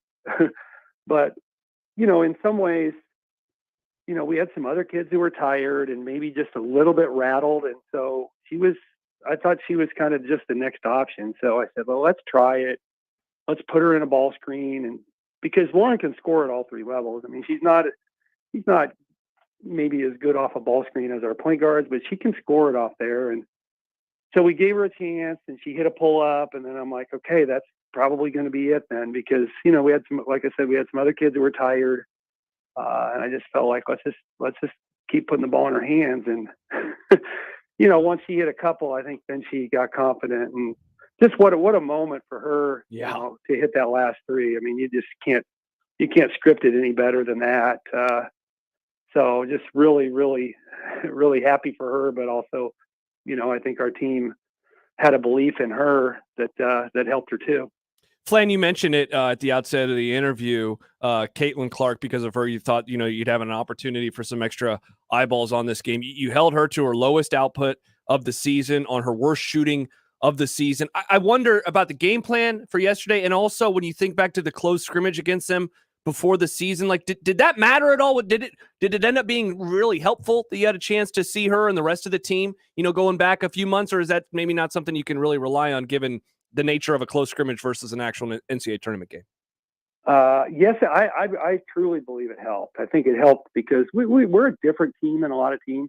We're more motion based. We're more diverse offensively maybe than a lot of teams. And I think we can give them problems offensively. And I think from a belief standpoint, it you know, our kids knew we only lost by 5, and so I think and Iowa knew that they only beat us by 5, and I think that played into it a little bit too. I think they got a little tight maybe, and you know, but yeah, for sure we saw some things from the scrimmage that we thought could help us, and you know, we watched obviously some of their last few games too to see how they were a little bit different. But you know, our philosophy with Caitlin was just to rotate a fresh defender on her. We started Tatum on her, and then we came with Molly Mogensen and Rachel Saunders, and we just said, you guys all three of you guys are going to get 3 to 4 minutes at a time and just work your tail off. Try to keep the ball out of her hands. Be vertical. Don't foul her. Don't give her 12 free throws. We got to limit that. Get all the way up on her and in transition, and don't assume she's not going to pull from the logo, because she is. So I thought those three did a great job, and because they shoot it. So, you know, one of the reasons she's good is they've got shooters around her, and they've got a really good post player. It's not, they all work together offensively. And, you know, just watching them, Illinois State was content to give up a lot of threes to their wing players, and they hit them. And I just said, we can't do that. We can't give up. We got to make Caitlin. If Caitlin makes a lot of shots, and, you know, we can't let those other wings, we can't give her 30 points and 10 assists. We can give her, you know, the points, but we can't give her the assist too. Now she got the assist throwing the ball inside, but they hit they only hit 5 threes, and I think she hit 3 of them. So we did a good job in not letting the other kids hurt us, and then we just rotated those fresh defenders on her and made her really work. And I think it wore her down, and I think it frustrated her. There's a lot of coaches at Creighton who have been at that school for a long time. The longevity, especially at the head coaching level at the school, is a testament to the athletic department. Obviously, what Bruce Rasmussen was able to build. But of all of them, you are the lifer. I mean, you started there as a student, GA. I mean, you've been there. I mean, Creighton has been your life for more than half of your years on this planet. What does this mean to you? Yeah, I'm you know, I'm going to be honest. It does mean a lot, because I just think, you know, until I got 600 texts yesterday, I maybe didn't even realize how much it meant, but I heard from everybody. I spent, I mean, you guys know, in a bus. Well, I mean, you've probably been in a car from Iowa City to Omaha, and it's maybe 15 more minutes in a bus, so it's over 3.5 hours. And I literally just replied to text after text after text for over 3.5 hours, and so just it feels good, because I think and I'm so happy for our program. We had a lot of alums there, and so many of them texted and just talked about, you know, how proud they were, and I think it does mean a lot, because I think you know, our players currently they've got things pretty good. They got nice locker room and a nice lounge and cost of attendance, and you know, they can put cream cheese on their bagels and all that stuff. But there were people who came before them who didn't have all those bells and whistles and didn't get to play in the Big East and get on an airplane and staying in nice hotels. And so I just said this is for them too, because they put in the work for this group to accomplish what they accomplished this past weekend and really all year. Well, it was so special to watch. Yep. I was screaming along with everybody else, and we'll be enjoying the 4 quarters. Flan, come on! I need some help. Come on! Are we going to do this? I talk about my love of quarters in basketball all the time, and John pushes back. And then yesterday, what's he doing? 3 quarters to go, 2 quarters to go. Well, that's how they time it, Josh. Just that's all. Tell John how much better quarters are than 2 halves. Just tell him. They're way better. Here's the biggest thing that I like is just the foul reset. Yes. But, you know, the games that get to the bonus with 12 minutes left in the half on the men's side, you know, on the women's side, that, you know, you hardly ever get to the bonus with more than 2 to 3, even really almost 2 minutes to go in the quarter. And then you've just got, you know, you've got continuous play to start the second quarter instead of just going into a free throw situation. So that's what I like about it. Listen, you haven't lived. You haven't lived until you've been in Madison Square Garden watching Providence and Butler shooting free throws with 10 minutes left in the first half. That's a dream. That was a dream. It was great. Right, I'm sure. It was great. It was awesome. But anyway, Flan, this is awesome. This is tremendous. Friday night, Iowa State. The unofficial Iowa State championship is on the line here. That's right. Lifetime supply of Casey's if you win, and a berth into the Elite Eight. Gift cards. Hy-Vee gift cards. Gift cards, Oh, yeah. Adventureland, the whole 9 yards. We wish you so much luck. Thank you very much for joining us. Congratulations. It could not happen to a better coach and couldn't happen to a better program. Thanks, Flan, and go get them. Okay. Thanks, John. Thanks, Josh. You bet. Thanks, Coach. Jim Flannery of the Creighton women's basketball team. You asked that question towards the very end. And I think that you could, if you haven't had a chance to watch it, there's a video of him in the locker room yesterday. Yeah. And you always kind of want to know what a win would mean for maybe a fan base or a program or in a case, a coach. And if you ever wanted to know what would it mean to Creighton women's basketball and Jim Flannery in particular, if they were able to go to the Sweet 16, you watch that 40-second video and you could just see it on his face. The way he reacted when he came in the locker room and they're throwing water all over the place. And then when he dropped the "let's go" at the very end, I mean, it was not that there was like this weight on his shoulders, but you could just see like the excitement, the joy, the pure joy. It was very cool. And it's why you watch this tournament, right? Absolutely. You watch for those moments, those special moments. And for somebody like him, what a cool experience. Like you said, a true lifer for the University of Creighton. Well, the best line he had in the locker room was, "I scheduled a 4-team tournament in Greensboro next week." Which is where they're going. Yep. Against Iowa State. Jim Flannery. It was funny because the Happer Show did a poll question, which of the 3 Nebraska-based teams was going to go the furthest. Mm-hmm. And the Creighton women got like 2% of the vote or some ridiculously number. Guess who's still alive? They're the one. Guess who's still alive? They're the one. I'm still standing. That's true. Nice Elton John call back there. Thank Steve you. Sipple's going to join us. We'll have more. And yes, we will dive into some of the numbers as far as overrated conferences. Oh, no. Make fun of the Big Ten some more?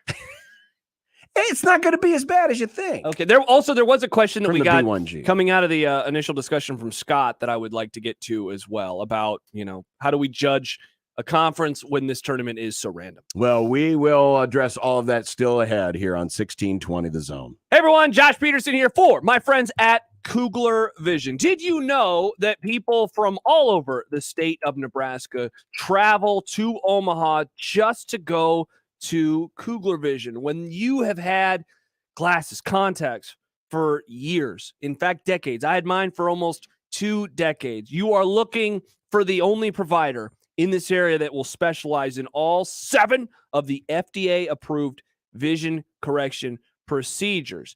Kugler Vision does all 7 of those. I remember still the first time I had to sit down, was going through the consultation process of what it would look like, how it would work, and the options that they had. And I remember, sitting down and it was like, wait, it's not just LASIK. Sure enough, it is not just LASIK. There are 6 other procedures that they offer. You hear that one so often, but maybe that's not even what you would qualify for. I qualified for something else. It has been a game changer. It's now been over 4 years since I ditched those glasses for good, and it makes everyday life so much more enjoyable, from something as simple as waking up and being able to read a text message on my phone without the need to squint or grab the glasses off the nightstand, all the way to running outside, dealing with the sunglasses, and, oh, no, it's raining now, I got to take them off. I don't have to worry about any of those issues anymore. Give them a call today at 402-558-2211 or schedule that consultation online at kuglervision.com. Bringing you all the madness. I'm out of my gourd! 1620 The Zone.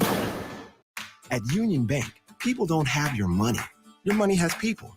First home people, investment people, people who answer the phone and your chats, dream car people, dream retirement people, driving your dream car in your dream retirement people, small business people, credit card people, and all the other people you need. At Union Bank, our people help you do more than you dreamed possible. So stop in and say hello. We can't wait to see you. Union Bank and Trust. Member FDIC. Pandemic-impacted homeowners may be at risk of losing their homes, which is why the state of Nebraska is providing relief through the Homeowner Assistance Fund. Qualified homeowners can receive up to $30,000 in assistance for past due mortgage payments, past due real estate taxes, HOA dues, and homeowners or flood insurance. Funds will be distributed until they run out, and they do not need to be paid back. View qualifications and apply today at nebraskahaf.com. That's nebraskahaf.com. Have you wanted to speak a new language but thought it'd be too difficult or take too much time? Then try Babbel. In just 15 minutes a day, Babbel teaches you conversations that you will actually use. With 14 languages and lesson topics like travel, business, relationships, and more, you'll learn what matters most to you. Babbel. Language for life. Learn a new language with ease. Go to Babbel.com to try for free. That's BABBEL.com. Hey guys, it's the new year. Are you still struggling with erectile dysfunction? I've yet to meet anyone that enjoys timing those intimate moments around a pill. Well, now you don't have to. The advanced wave technology at Brookside Medical has been shown by Cambridge University and the Cleveland Clinic to restore and even regrow blood vessels. It can improve circulation and eliminate erectile dysfunction. No pills and no side effects. If you're ready to put a stop to your ED, call us in the next 2 minutes and you'll receive a consultation, assessment, and blood flow ultrasound free, plus a special gift that produces immediate results in the bedroom. You're going to love that. Trust me. This is a $600 value, free to callers now. 402-671-7777. That's 402-671-7777. Guys, get rid of your ED and get that spark back. Call Brookside Medical now to qualify. 402-671-7777. In sports, you can often predict what kind of season athletes are going to have by how well they prepare and train during the offseason. Well, the same holds true in our business. Hi, this is Chuck Monaco at CM's Outdoor, now a proud part of the Ryan Lawn and Tree family. Did you know that most other lawn companies lay off their seasonal help for the winter?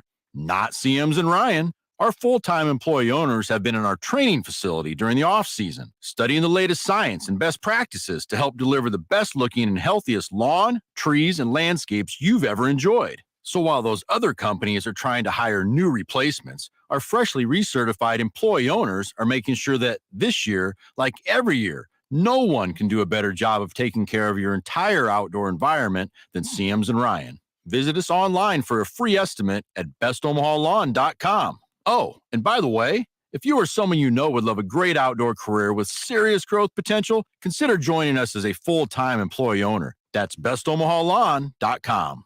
When I need a new furnace or AC, I choose a company that provides solutions that meet my needs and budget. When my furnace or AC needs repairs, I call a company with reliable technicians, not commissioned salespeople. When I need a straight answer, I choose a company that is honest and has integrity. At Standard Heating and Air Conditioning, we provide the best solutions for your needs and budget.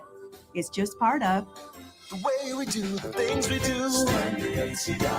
Carrier, turn to the experts. College basketball is in full swing and gearing up for the college basketball tournament. Watch it all season long at Oscar's Pizza and Sports Grill. Of course, Oscar serves great pizza, but don't forget about their award-winning charred buff wings or even their delicious fish and chips. Perfect for Friday nights. Dine in or carry out at 173rd and West Center. Carry out at 162nd and Maple, and order online at oscarsomaha.com. This is Unsportsmanlike Conduct. Somewhere Santa's like, the 1620. The Zone. The NFL offseason has been crazy, especially with the quarterbacks. For the longest time, quarterbacks never moved from one team to another unless it was a very, very rare circumstance. But, we've got guys bouncing all over the place. And today, if you haven't heard the latest, the Coats, the Ben Coats, the Indy Coats have traded for Matty Ice. That's right, Matt Ryan, after 14 years. By the way, I didn't realize he was in Atlanta for 14 seasons. Yeah, given his age, can we still call him Ice? He's probably melted a little bit. I hope the coats aren't too warm for him. Well, they do play in a dome. Matt Ryan is now a member of the Coats. And Atlanta signed Marcus Mariota. Mm-hmm. Sounds like a silly season, guys. So he is. It is a silly season. It is a silly season. Now, before everyone goes, Coats going to go to the Super Bowl, Matt Ryan's coming off the worst year of his career in terms of QBR. Yeah, well, also they play in the AFC with like a bunch of maybe future Hall of Famers that are all like 25 and under. Right. That said, I don't know, maybe I'm a moron, but I really do think that this could be a solid get for them. I think he's better than Carson Wentz. Now, I know Carson Wentz, 27-7, touchdown to interception. Matt Ryan, 20-12. I know. I watched last year, but I don't know. I think that Matt Ryan's ceiling is a little higher. That said, I do wonder if some of this is my tremendous dislike for Carson Wentz talking, and maybe am I thinking back too much to 2016 now MVP Matt Ryan, and I'm not taking into account the more recent years. That said, the Falcons have been such a trash fire that I just don't know how much of it is him and how much of it is the organization. The other part of it, too, is the Colts only had to give up a third-round pick. Yeah.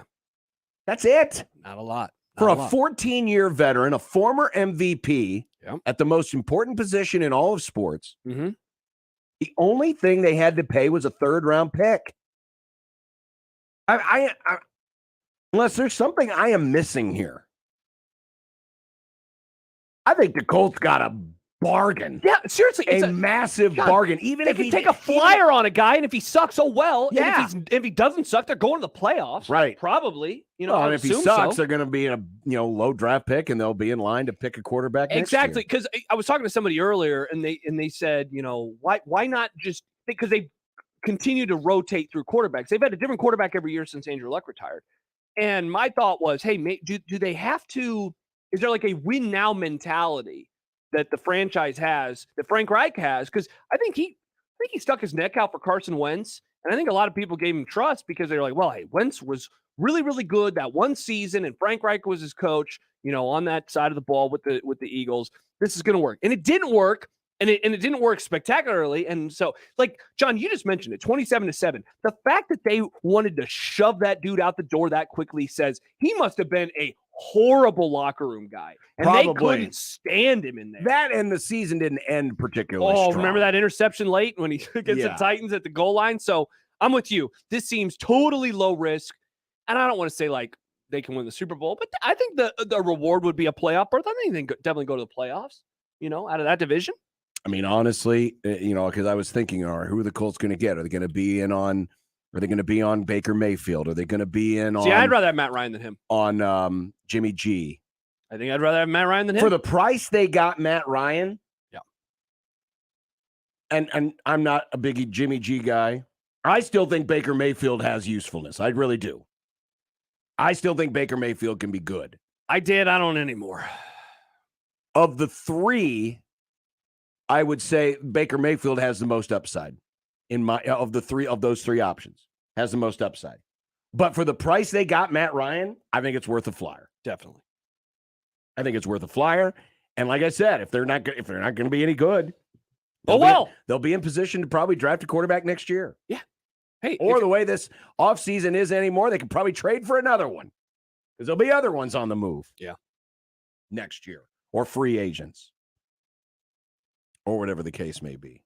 But the Colts. I mean, Andrew Luck, of course, the abrupt retirement in August of 2019 during the middle of camp. They had Phil Rivers in 20, and they had Wentz last year, and now they're looking for Matt Ryan. I mean, they're constantly going into that veteran well of just saying, let's see if we can get this guy to work, and this guy work, and this guy work. Yeah, and this is kind of in the middle, right? So they had the really, really old guy, Phil Rivers, who was about to retire. Then they went with a veteran who is not as old. Right. Definitely. I mean, much younger. Wentz is still a young guy, but a veteran nonetheless. And that didn't work. And so now they're a somewhat old quarterback here with Matt Ryan. It is crazy. What, 14 years, you said? Mm-hmm. 14 years. 14 years in Atlanta. Yeah. And he was the quarterback right after Mike Vick. So you remember the franchise where they were at after in the post-Mike Vick era. And I'll be honest, I didn't think Matt Ryan was going to be very good. I thought he was overrated in college when he played for BC. And he came in, his first pass, people forget, was a touchdown.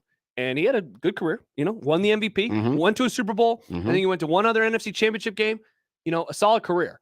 But just was never able to get him over that hump. And man, ever since that Super Bowl, they made one more playoffs and they've been pretty bad otherwise. By the way, the Saints have also kind of backed out of any of the other talk they have of Jameis. Bringing any of the other free agent or trade possibilities in. They have re-signed Jameis. For 2 years? 2 years, $28 million, 21 guaranteed. Mm-hmm. The AFC, the conference of quarterbacks. Dude. Now, the best one is in the NFC, Matt Stafford. Dak Prescott. Matt Stafford, Don't worry, who, by the way, was on the AT&T commercials. Did you see that during March Madness? I did see How that. awesome was that? Your world champion quarterback. But he plays with football. Lily of AT&T. He doesn't play basketball. Oh. You said it was with the March Madness. But if he did, he'd probably be on a championship team. Samuel L. Jackson is on the commercials, Nick, and he doesn't play hoops. Yeah. He's an actor. Yeah, but that's Samuel L. Jackson. Oh, wow. He's Matt Stafford. He won the Super Bowl. I feel like Sam Jackson has more clout than Matt Stafford. Have we established through the first weekend which of the repetitive commercials, the same 6 to 8 commercials we see, is the most annoying? I'll be honest, I've really tuned out of all the commercials this year to a point where last night I actually saw a commercial that I had heard and I found out that it was for a phone and I had no idea it was for a phone. It's like, wow, that's what that's for. I've heard this commercial a bunch of times. The one that I found myself getting annoyed by, and it's actually kind of creative, but the Joel Embiid one where Dr. J is his voice. Have you seen this? Have you heard about this? I have seen this and I've heard but about that's this. really because it's the only one that I can remember. So, they all suck. That's true. Yeah. It's the only sport where we actually still watch the commercials. It really is, because there's a lot of them. There are a lot of them. Formula One doesn't have any. Oh, we're up against it. Got to talk to Sip. Oh, darn. Well, Sip will have his reaction to Red Bull choking at the end. Oh, and man. Mercedes not being good. And here's what he'll say. Wow. That's what he'll say. And Ferrari. Sip likes he said he likes it. Yeah, I'm sure. And all of the F1 talk with Steve Sipple next on 1620 The Zone. Hey, everyone. Josh Peterson here for my friends at Miracle Hill Golf and Tennis. finally, the weather, well, it's about to be terrible again over the next couple of days. But you know what? When you get those rainy spring days, John, people forget that April showers bring May flowers. Well, that is where the Top Tracer building is perfect for you. You want to get out and you want to play golf every single week now until it gets super cold again. You can do so because of that Top Tracer building. So give them a call at 402-498-0220.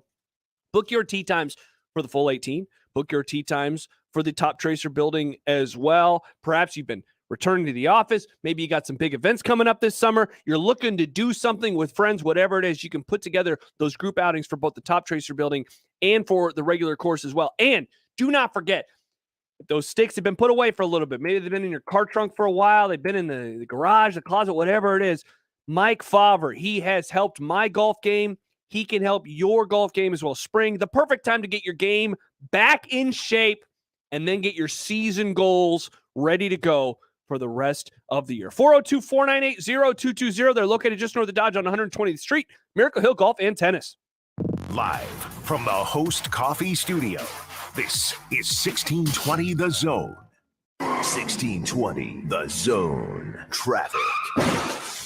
From the Burton AC Heating, Plumbing, and More Time-Saving Traffic Center, heads up, roadwork is going to have the 60th Street entrance ramp and loop to westbound I-80 closed. Otherwise, getting reports of delays on L Street for both directions between I-80 and 90th, and delays for both directions out on Highway 370 between 84th and 72nd. I'm Mike Neville. This time-saving traffic is brought to you by the Nebraska Lottery. Someone just won a beautiful new blue truck playing Trucks and Bucks 2022. So there are only 6 trucks left. Better slide into a Nebraska Lottery retailer, buy a ticket, and play today. Top prize odds, 1 in 336,000. Malarkey shingles are durable, high performance, impact resistant, and beautiful. Carp's Complete Home Exteriors is a certified Malarkey shingle residential contractor. For a free estimate, call Carp's Complete Exteriors or visit carpsomaha.com. Email Sharp and Betting on the Equitable Bank inbox with whatever's on your mind. The Zone inbox is brought to you by Equitable Bank. We take banking personally. You can get me at Gary at 1620thezone.com. We want to hear from you on the Equitable Bank Zone inbox. Unjunk your sleep at Mattress Firm and wake up a better you. Shop Tempur-Pedic, the most highly recommended bed in America, and save $300 on select mattresses. Plus, get a $300 instant gift good towards sleep accessories. We've got your perfect bed in stock for immediate delivery and with a low price guarantee. So you can rest assured you're getting the best price. Only at Mattress Firm, the #1 Tempur-Pedic retailer. Restrictions apply. See store or mattressfirm.com for details. Have you wanted to speak a new language but thought it'd be too difficult or take too much time? Then try Babbel. In just 15 minutes a day, Babbel teaches you conversations that you will actually use.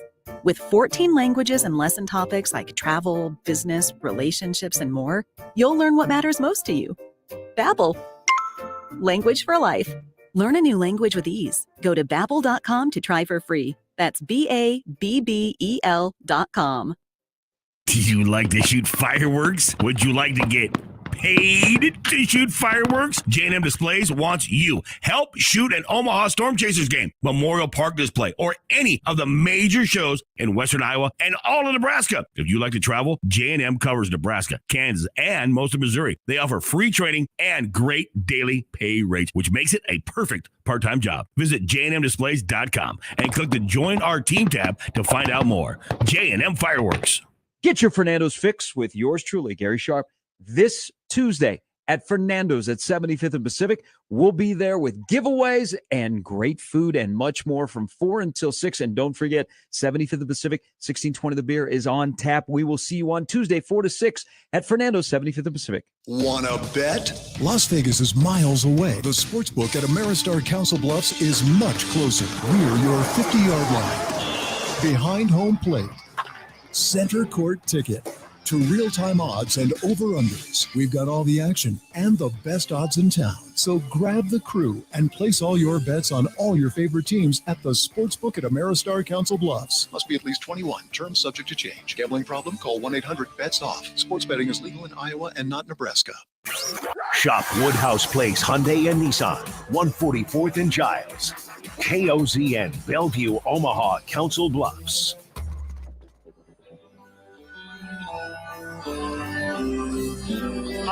can settle into mediocre radio for a little bit here. I called in from Lincoln. I was driving in my car, covering the Huskers, writing for the Journal-Star. We talk every Monday at this time. I'm a friend of the program and they are mine. Hoiberg is bad, but Frost is fine. My name's Stipple and I'm alright. I stress threesome. Did you ever explain to me last week what that line in the song is? The one that goes, "You're a friend of the program and They are mine." I'm a friend of the program and they are mine. Well, it sounds like that's how Tom Petty sang. R.I.P. I could understand Tom Petty. Hi, Sip. Good afternoon. Hey, what's going on, man? Not much. Kind of a slow day. Slow day. Wow, Bryce McGowan's leaves for the NBA, and you call it a slow day. Well, it's not really my territory. Oh, so why do you have so many opinions on Hoiberg? Good question. I just do that in my downtime. I hear you. What does it say though about Nebraska? Because we talked about this earlier. They got players like Isaiah Roby, Delano Banton, and Bryce McGowan's. Likely, you're going to have 3 NBA draft picks in the last 4 NBA drafts. Yet there has been 0 team success. It says a lot, actually. I mean, yeah, it says a lot. I don't even know where to start with that, except it's not a great program. That's probably the bottom line. It's a little more complicated than that. Tim, Roby was on a very good team with Watson, Glenn Watson and Palmer and Copeland. Those are good. I mean, that's a good team. Copeland gets hurt. The team loses. I think 9 of 11 down the stretch.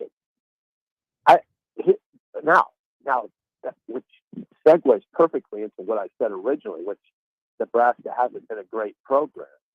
Nebraska at that time let Copeland's injury completely derail it. Where we've seen the program that you cover, it doesn't do that.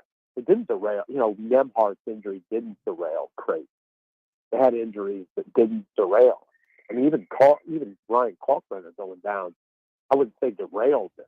It cut into their chances to beat Kansas for sure. But Nebraska hasn't had a strong program, and it still doesn't have a strong program. So that's the long and short of it. Yeah, Sip, I was thinking about like that idea kind of over the weekend because I got a couple emails from listeners who are fans of Nebraska and maybe a little frustrated by what Creighton has been able to do. And it kind of hit me that, watching them against Kansas, that if I'm a sports fan, like that's the type of team that I want to root for, one that can overcome adversity, that can have injuries. Like the fact that they lost Kalkbrenner in the middle of overtime, they still win that game. And then they don't roll over and die versus Kansas. Like that's a likable team. It's a likable program. Meanwhile, we watched Nebraska. What was one of the common refrains that we heard from fans this year? I don't like watching this team. Even when Creighton was struggling, and even if the basketball wasn't always appealing, people liked watching him because they gave a crap. So you could just put it this way too. What else did we say? Now, I mean, with Nebraska, you knew what you were going to get generally, but it wasn't good. With Creighton, you know what you're going to get generally, and it's usually good. It's a big. I mean, Creighton. I took some heat over the weekend for saying Creighton's program's miles ahead of Nebraska because people say it's an obvious, but it's an obvious worth pointing out.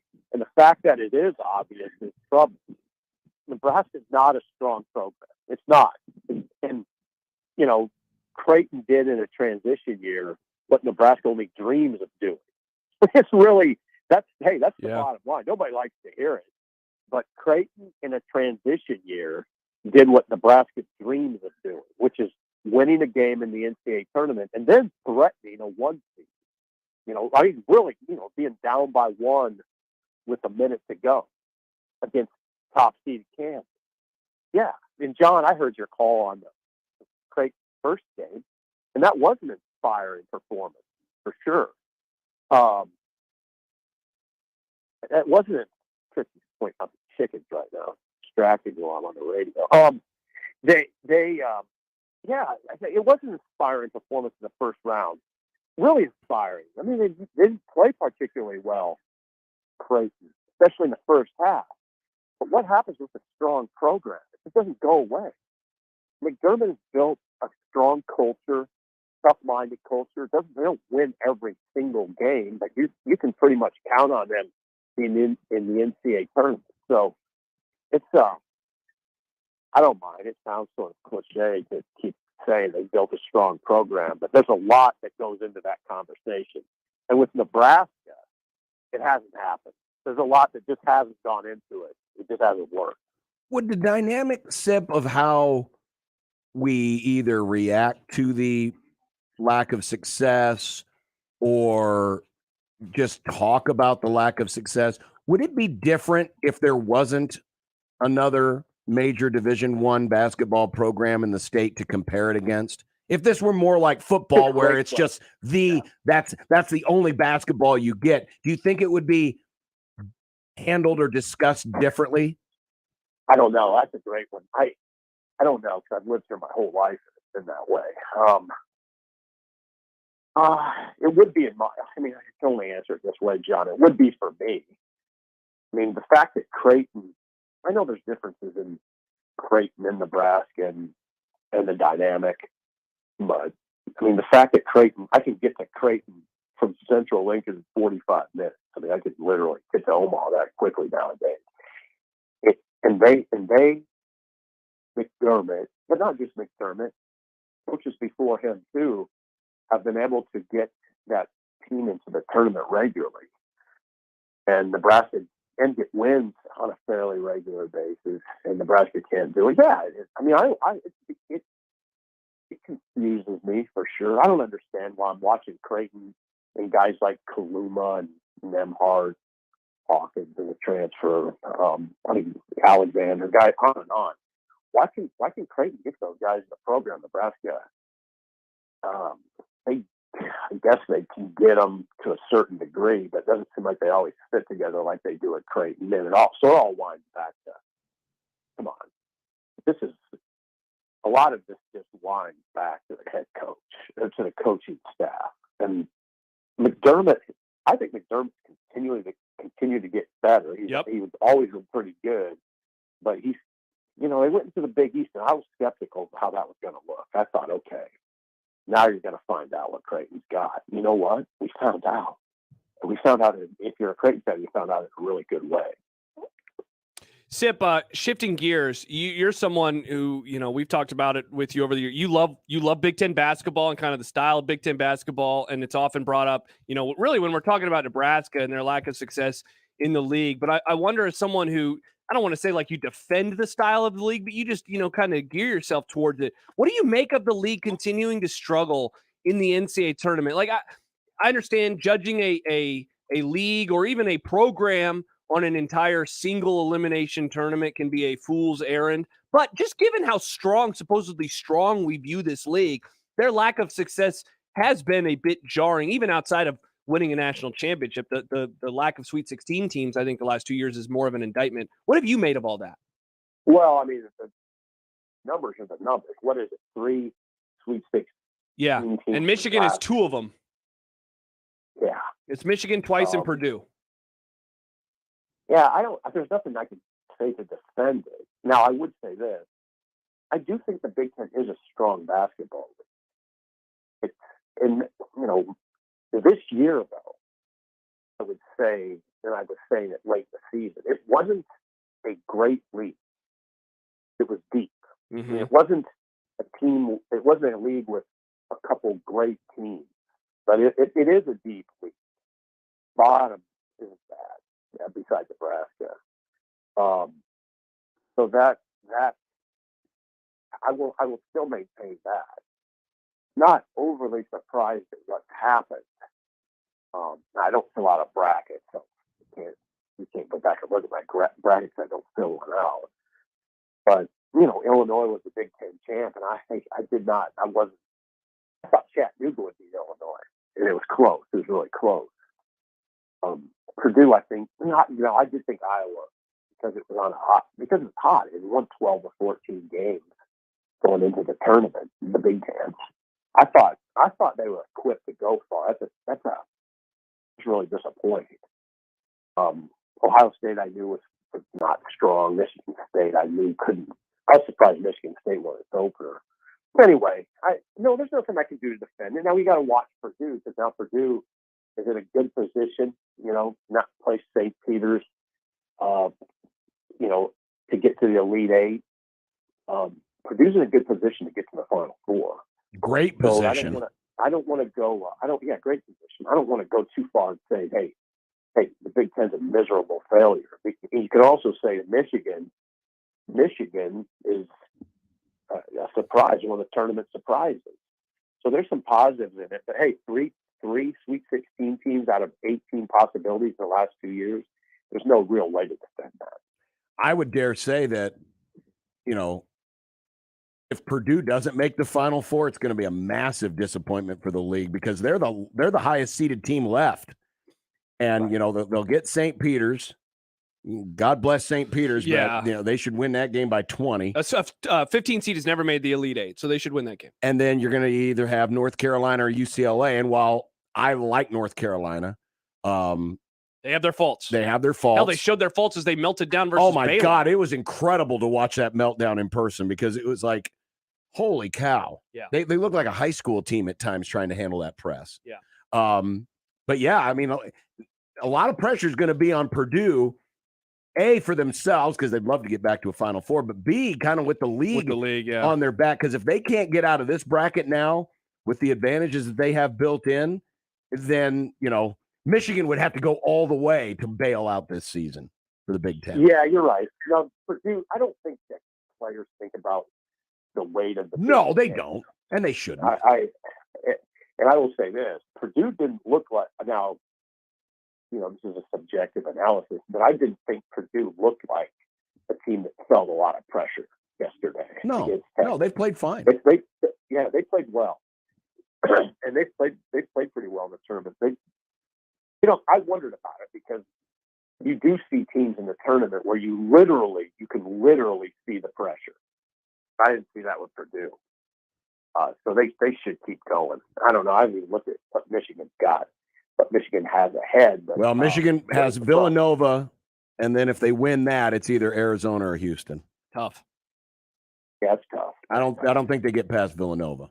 But you know what the prevailing sentiment now, and it's correct, is it's pretty wide open. This tournament is beautiful. It's not completely wide open, because Gonzaga.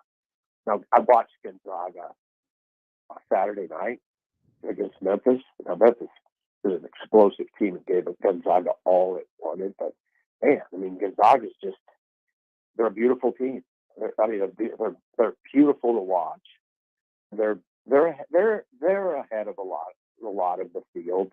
The only time I've seen Arizona, they lost to Colorado. So I don't have a really strong impression of Arizona. Kansas, the 1 seed, is obviously a good team, but guys like John and I, who are older, we can remember what Kansas was. I mean, much better. They had much better 1 seeds than this one. So yeah, I don't know. As far as and going back to the Big Ten, I don't think it's that they beat themselves up. I just think it's a deep league, and right now it's just not a great league. Sip, turning to football, a topic that I wanted to get into to discussion with you last week when you filled in the week before that we just never had a chance to talk about was Dylan Raiola. Well, earlier today on 3, they announced that he is their 2024 number 1 player in the entire country in their 300-person ranking. Dylan Raiola is number 1. We had Shafe on a couple weeks ago, and one of the things that he said, his theory is that Nebraska needs to show a little proof of concept, and for him, I think the number he mentioned was like if they could go 8-4 in 2022, that would be maybe enough to start turning that tide, even though we know the schools that are interested in Dylan Raiola. I'm putting words in his mouth to a little degree, but I'm pretty sure that was kind of the gist of it. Do you think that that's the case with Raiola, that Nebraska just needs to show that, like, they're not going to trip over themselves over and over again this year, And that if they're able to do that, given that his uncle is there, given his dad played there, that they might be able to land him for that 24 class? Oh, I think that if Dominic Raiola were making the decision, yeah, I'd say that would be cut and dry, 7 or 8 or 9. Yeah, that would probably get Dylan Raiola. But Dominic Raiola is the father. He's not making the decision. Sure. I would say right now, Oregon's going to be tough to beat. Interesting. That I'd watch that pretty close. He really enjoyed Oregon. And I don't. He's going to have to make the decision, and I do think it would be, the family would love it if it worked out like that. But I don't think it's that simple. I think first of all, it can't be that simple. No, I mean, it just can't be, because Georgia is prioritizing. Okay, Georgia is prioritizing. Clemson is prioritizing it. No, it's not going to be that simple. And you know why? Because those schools will not allow it to be that simple. No. He's the number one quarterback recruit on Georgia's. And he's the number one recruit for Georgia. Come on. I mean, this is going to be it'll be tough. Now, if Nebraska would throw an 11-2 out there, maybe it wouldn't be, but I don't know. I think it's way too, to portray it in that cut and dried a manner. No, it's more complicated than that. As the second half of spring ball begins, did you learn anything in the first half? And I know that's hard to answer because you don't see any practices, but just in hearing the conversations and getting the feel of what did you learn? Yeah, I learned a lot. I mean, just that whole quarterback picture, which I think we could kind of assume going in, Casey Thompson felt like the number one guy, but then it sort of really cemented in our mind that that's what it is. That's what it feels like, and because that's kind of what it is. Now that's subject to change, but yeah, we're in a rare. I mean, life has changed in college football, and a kid can come in to campus in January, and before there's much practice at all, he can have the number one job. So that's not going to be unique to Nebraska. That's just the way college football has changed. There's nobody making the kind of NIL money that he's making in Nebraska. So in that it all fits together. What else have we? Yeah, we've learned a lot. We have learned the running back picture. We've learned what it looks like atop the depth chart right now, and there's three guys, Anthony Grant, Jaquez Yant, and Ramir Johnson, that are, those are the guys atop that. We've learned that Tommy Hill will have a great, great chance to win the corner job opposite Quentin Newsom. That he's showing to be what people thought. I would say we have learned that Trey Palmer. We figured Trey Palmer might be the kind of guy that can come in and make immediate impact. He's making an immediate impact in practice. So those are the things I'd say right off. We've learned that. I mean, one thing that in the area of concerns, they really got to continue. They have to continue to address the interior of the defensive line and run defense in general. There's a lot. There's actually been a lot. Sid, before I let you go, when we had you on last week, we talked a little bit about baseball and a perceived panic button. Should we be pressing that now with the Huskers? It seems like that. Yeah, kind of. Yeah. I mean, I say that without knowing exactly what they're getting into in terms of the Big Ten. But yeah, when you lose 21-4 to Texas A&M Corpus Christi, which is 12-10, it's not like a special Texas A&M Corpus Christi team, and you lose 2 of 3 on your home field, and there's a loss like that. I don't know, but I don't like panic buttons, but I think you got to look at that. I mean, I don't know that that's the kind of game. You know what I'd be really interested to ask Will? do you just flush that game? That, or do you look at it? Do you just flush this weekend? Or do you look at it and say, we really have some areas we have to address right now? It'd be easy to it'd be easy to flush. Just move on. I don't know. It'd be easy to flush if they weren't so bad to mediocre the other 4 weekends of the season. Right. That's why. Hey, by the way, that's why I kind of hesitated on the panic button part, because I think you could have pressed the panic button a couple times. But I just wonder if this is the type of series that you say, all right, guys, we just got to move on to Wednesday when we play. I don't know who the hell they play, South Dakota State, or do you say, okay, guys, coaches, in early on Monday, we got to figure some stuff out. I don't know. I wonder how Will approaches. That's a good question for him this week. By the way, Nebraska's RPI right now, I know it's very early in the season, but 176. Fighting for an at-large berth. But the reason that's relevant, who's that according to, by the way? It's the RPI, live RPI. Okay. That's relevant because it's hard to make up ground on that in the Big Ten. Yeah, it is. That's not where. Come on. I mean, Nebraska's goal going in was to host a regional. The team they lost to, Corpus Christi, has an RPI of 193. Right. So yeah, it's a good point, Sip. You're and they gave up 37 runs to that team. The goals that this group had, before the season started, are a little bit different than even the goals of a year ago. Right. Yeah.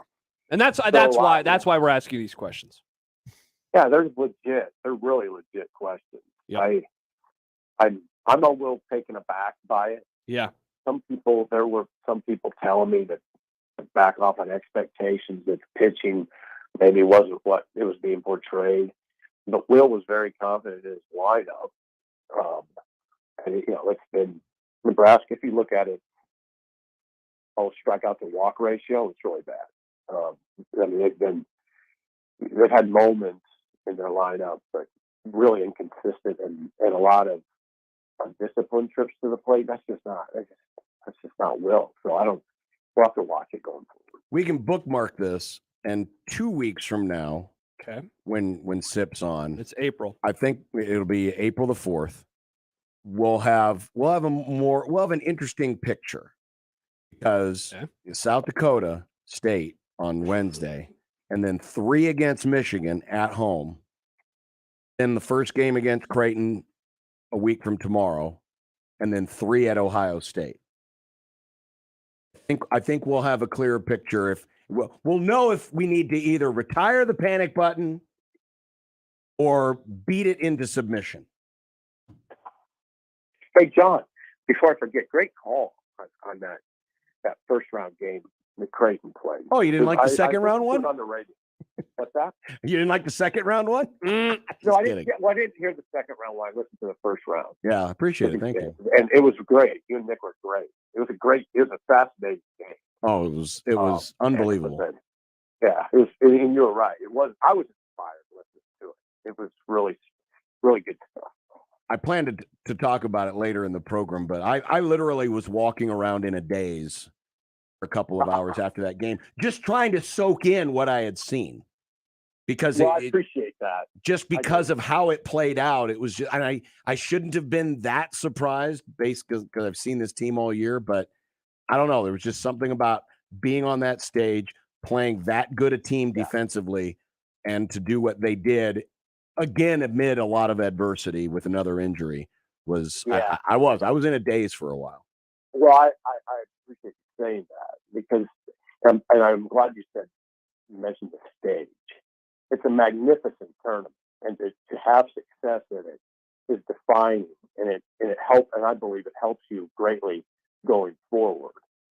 So yeah, those are anytime you can have a win like that, then be on that stage on Saturday against Kansas with the nation watching. That's only good, and it's created a lot of excitement. I would agree. Program that's great. I mean, that's what the tournament can do for it. Yeah, you're exactly right, Sip. All right, Steve, take care. We'll talk to you next week. All right, see you later. There is Steve Sipple of the Lincoln Journal-Star. One quick response about the baseball discussion. Jordan says you'd flush this weekend if it was a one-time thing, but this series had the same thing same theme as all the other games they've played. You can't flush this one away. I think that's a great point, and we hit on that a little bit with Sipple. If this was one loss in a sea of, just impressive weekend series where they'd gotten off to a really good start, I think people would say, "Oh, that's weird. Baseball can be a strange sport sometimes," and then everyone would move on. But this season, everyone would admit, has not gotten off to the start that the program wanted, that the fans wanted, and really that the expectations were. And maybe the expectations were out of whack, but that's what they were coming into the year. 7 of the 8 wins so far this year are against what would be quad 4 if you're using NBA or NCAA basketball terms. Yeah. Competition. 7 of the 8 wins have been against the lower tiered teams in college baseball, and they just lost 2 of 3 to one of those teams in Texas A&M Corpus Christi. It's nothing is going as expected. 21-4. And it does make you wonder if maybe the preseason expectations were too lofty or got into people's heads. Great question. Another great question is, why are you still, gentlemen who need ED medication, taking the blue pill when there are other ways to fix ED? The blue pill works. We know this. But if you're timing everything to the taking of a pill, then you're kind of sitting back and waiting. And you never know when that moment, arrives. Then you got to sit here and say, "Oh, you know what? Sorry, dear. I'm waiting for the little blue pill to kick in." Well, the advanced wave technology at Brookside Medical Clinic can help you wean off the little blue pill, because their advanced wave technology has been shown by Cambridge University to restore and regrow blood vessels. That improves the blood flow. That gets the ED problems off the table. Call right now, 402-671-7777. Tell them you heard this spot on The Zone. You can get a free consultation and blood flow ultrasound. Free, absolutely free, to find out if Brookside's non-invasive, non-surgical techniques will work for you. And then you don't have to worry about any more blue pills. Call Brookside today, 671-7777. That's 402-671-7777. Brookside Medical.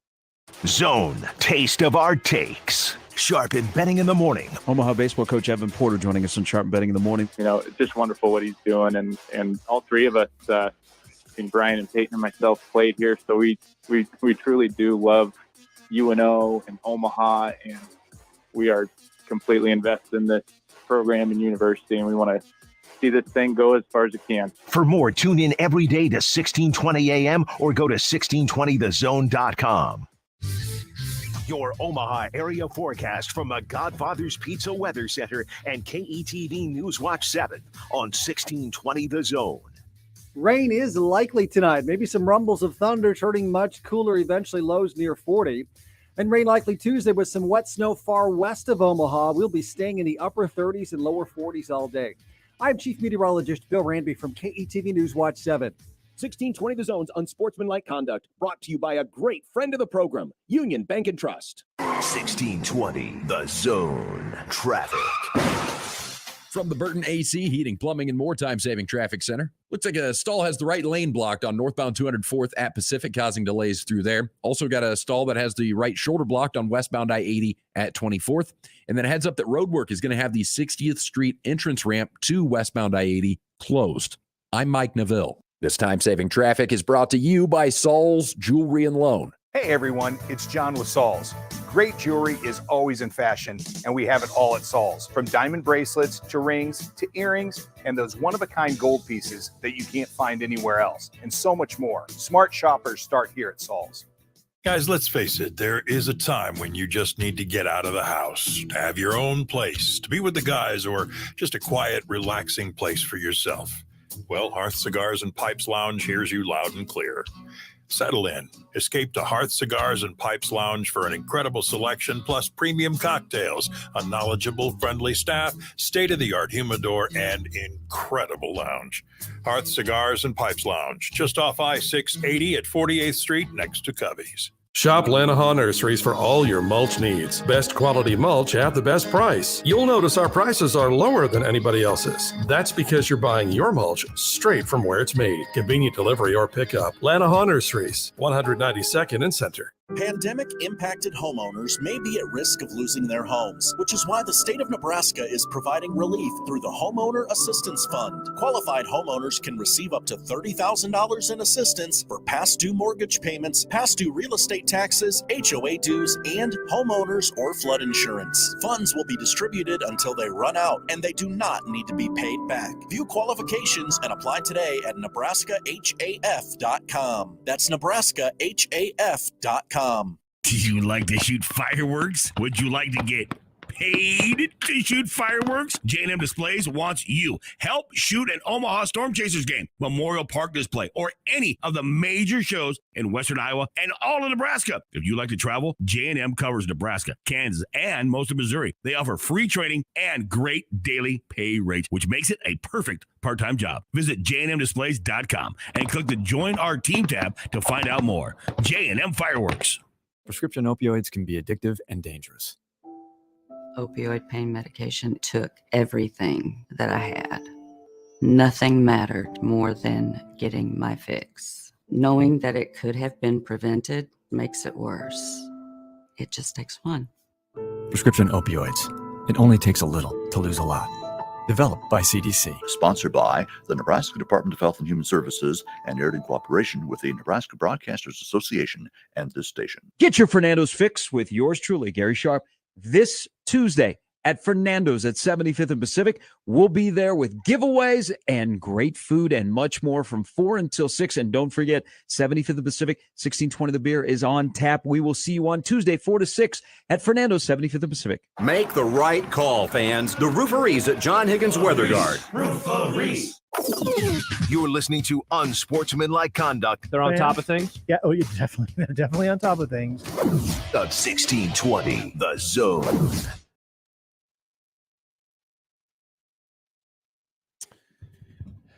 Yeah, just looking over some of the national rankings, because I had someone tweet at me, because obviously, you know, the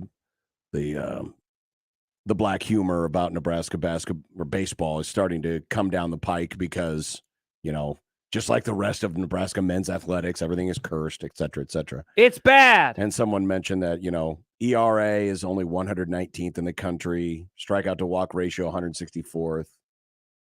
Batting average 229th in the country.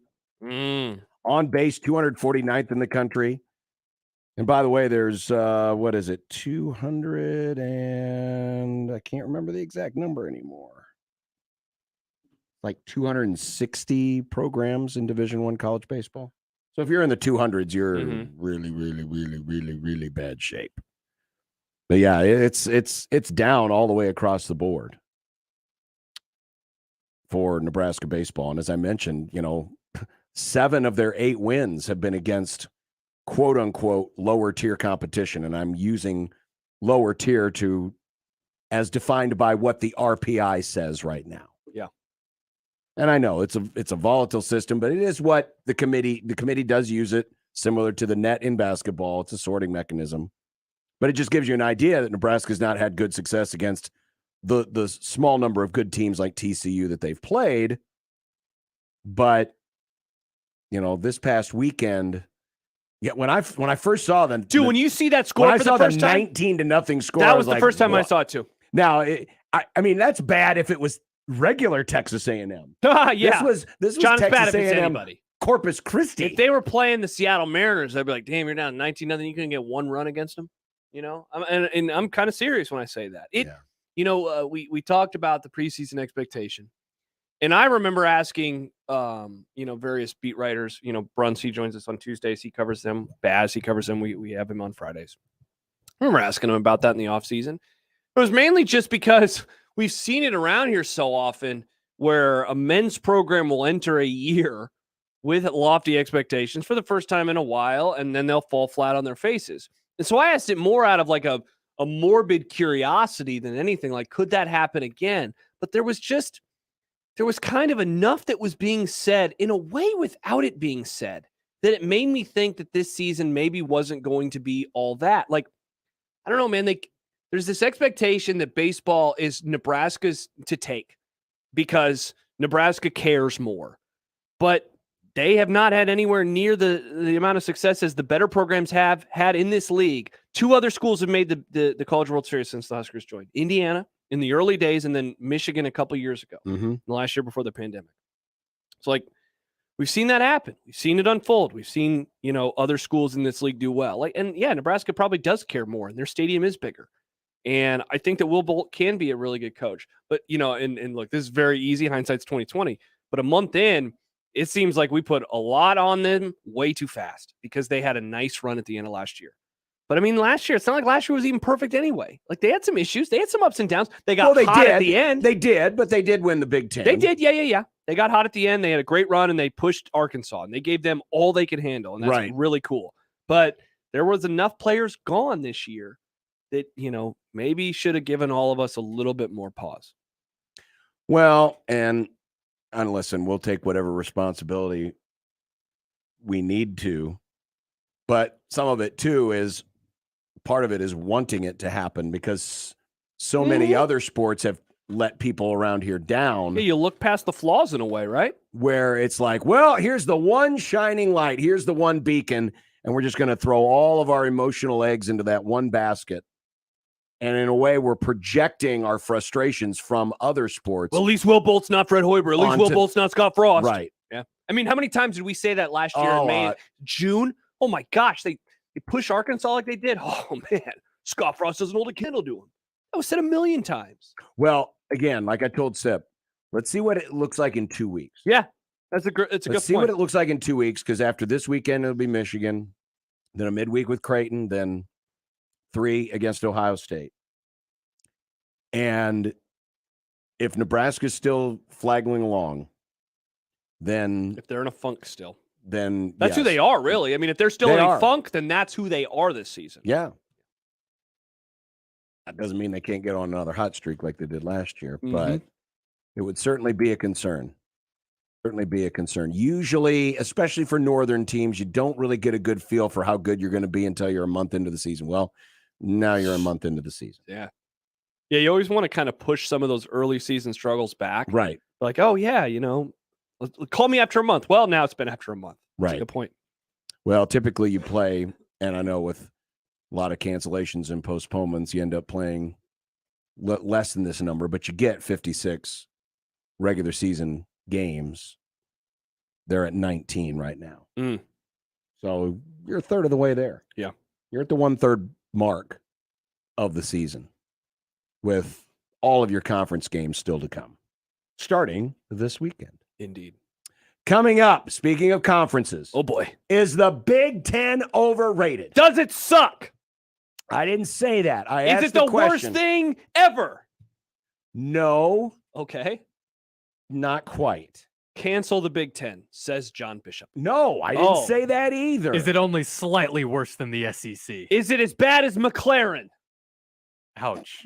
Is that bad? Too soon, Josh. Is that I don't know. bad? I don't know if that's bad. Is that bad? Is it as bad as Mercedes?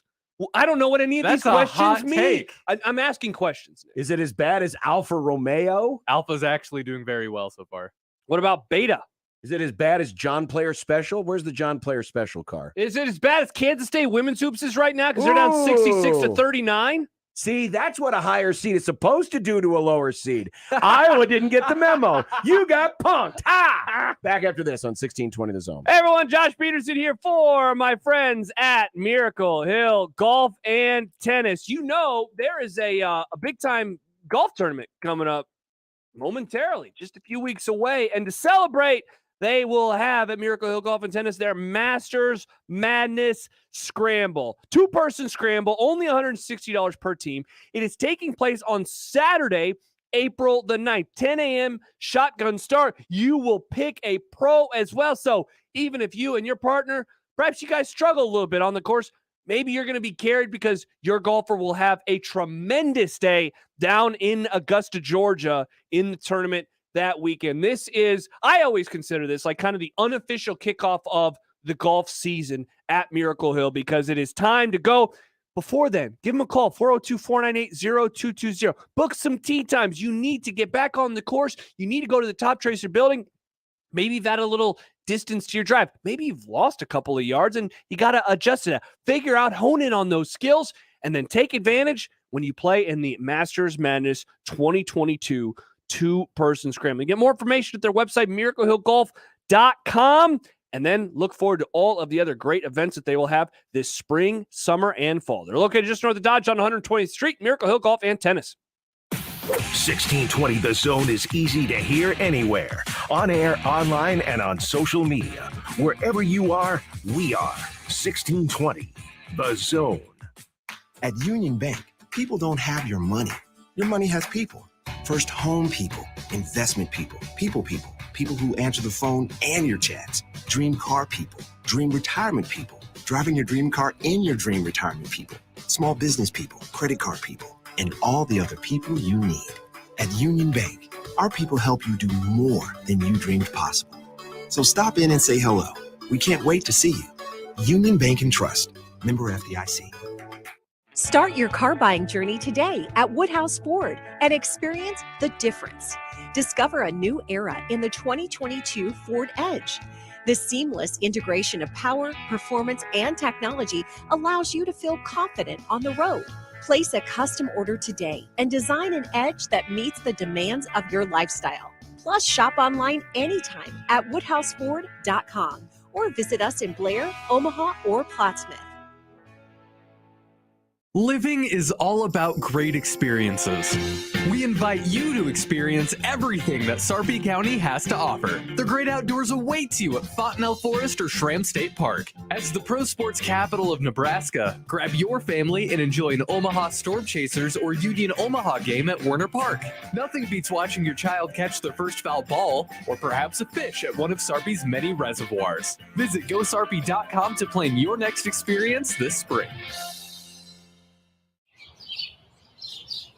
The surest sign of spring is the sound of chirping birds, and baseball and softball season is here for the UNO Mavericks. Single game tickets for Omaha baseball and softball start as little as $10 and are on sale now. The 2022 home schedule features top matchups against Nebraska, Kansas State, and Rutgers. Go to omavs.com/ticks or call 402-554-6287 to get your tickets now.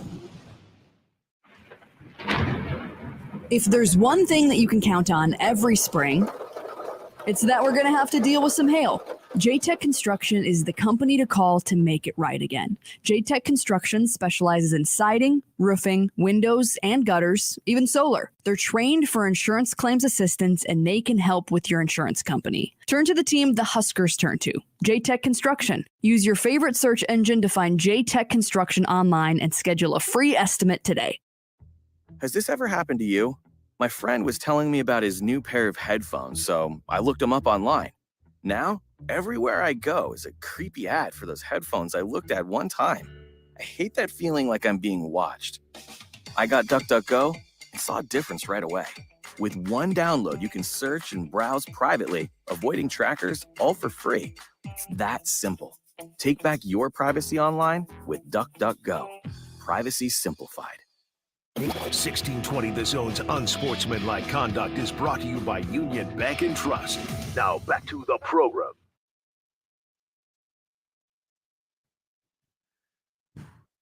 Jordan, Hello, on the Jordan. YouTube page, with the funniest and saddest comment that I've ever seen on 1620 The Zone TV. Yeah. Says, I bit the bullet and got BTN Plus this year so I could catch more of the basketball and baseball games. He's a Husker fan. Boy, do I feel like a huge idiot. How much isn't BTN Plus something like $25 a month or It's like something? $15 a month. Okay. Why are you charging HBO prices for that? Nick, that's the exact point I was just going to make. That is HBO Max money, and HBO Max is actually good. Yeah. I have no skin in this game whatsoever, but $5 a month seems like it would be something that people would like. Exactly. I have no issue because, one of the criticisms that BTN Plus, forget the cost for a moment. One of the criticisms I always get is that it's college kids on the broadcast, so it sounds, looks like crap. It's like, you know what? Those students need an opportunity to succeed and to fail. I had a chance to do a BTN Plus game. It's awesome. I think that I had lunch or I had a couple beers with a college kid over the weekend. He goes to somewhere out of state, and he was telling me about the opportunities. Trolling for the college kids now. He was telling me about the opportunities he has. He gets to do stuff on ESPN, on ESPN Plus. Very cool, very legal, very cool. And we did not talk murder at all. So to have those opportunities to succeed and fail, I think is very important to future broadcasters. But to charge fans $15 a month, how much damn money do you need, Big Ten? How about $7.99 a month? Put it Is on that YouTube fair? for free. You know, like they got the money, they're fine. Throw it on YouTube. You know, and Or better can yet, watch go it. back to the way it used to be and let Nebraska Public Media, aka NET, do the games again. Well, you know what they do with the third tier rights, man. I know. You They know what they do sell with their the soul third-tier because, rights. the Big Ten needs a lot of money so they can use it for their marketing budget to promote how great their basketball is. I did not expect, I really didn't. Here we go. The kind of activity that this poll question got. Maybe people were just missing my poll questions.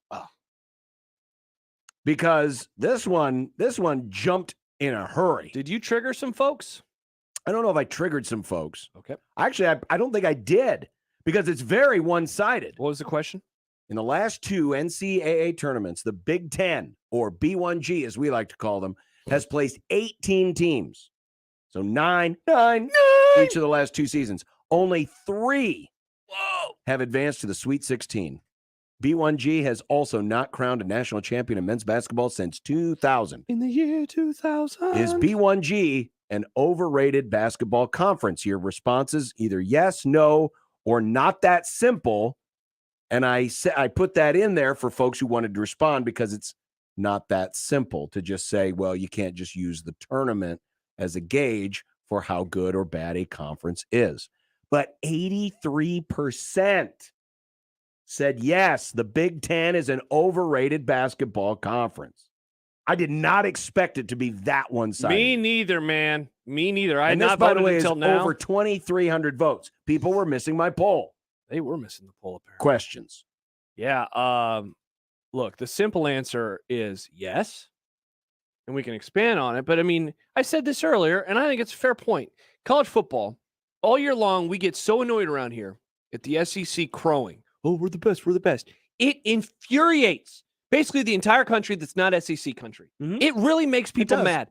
And so when the SEC has a bowl season that's not the playoff, by the way, but the other bowl games, when they lose, Tennessee lost to Purdue in the Music City Bowl. And people laughed. People laugh. Oh, SEC, so overrated. And then we get really mad when they're like, oh, well, but we didn't try. We didn't care very much. But that infuriates us. But we love any piece of information that we can use to say you're an overrated conference. We use it. Meanwhile, in basketball, they actually have this cool thing called an expanded playoff. Some people refer to it as a tournament. I'm a big fan. They have this thing.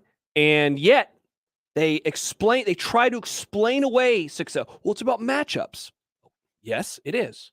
Sometimes weird stuff happens. I understand. I watch college basketball in March. I understand how it works. That doesn't mean, though, that you can't say that the league, look, that's a simple question. Is it overrated? I think it's fair to say it's overrated because it's not, John, the problem is, of course, it's not just this year. It's not just last year. It's 20 years of no champions. 20 years of no champions. And yeah, they have had Final Four teams, and Michigan State has a handful of those themselves. But for a league that is, if the SEC did every year had a great regular season and they fell on their face in the playoff, we would say, wow, you guys are overrated because you have all this regular season success against yourselves.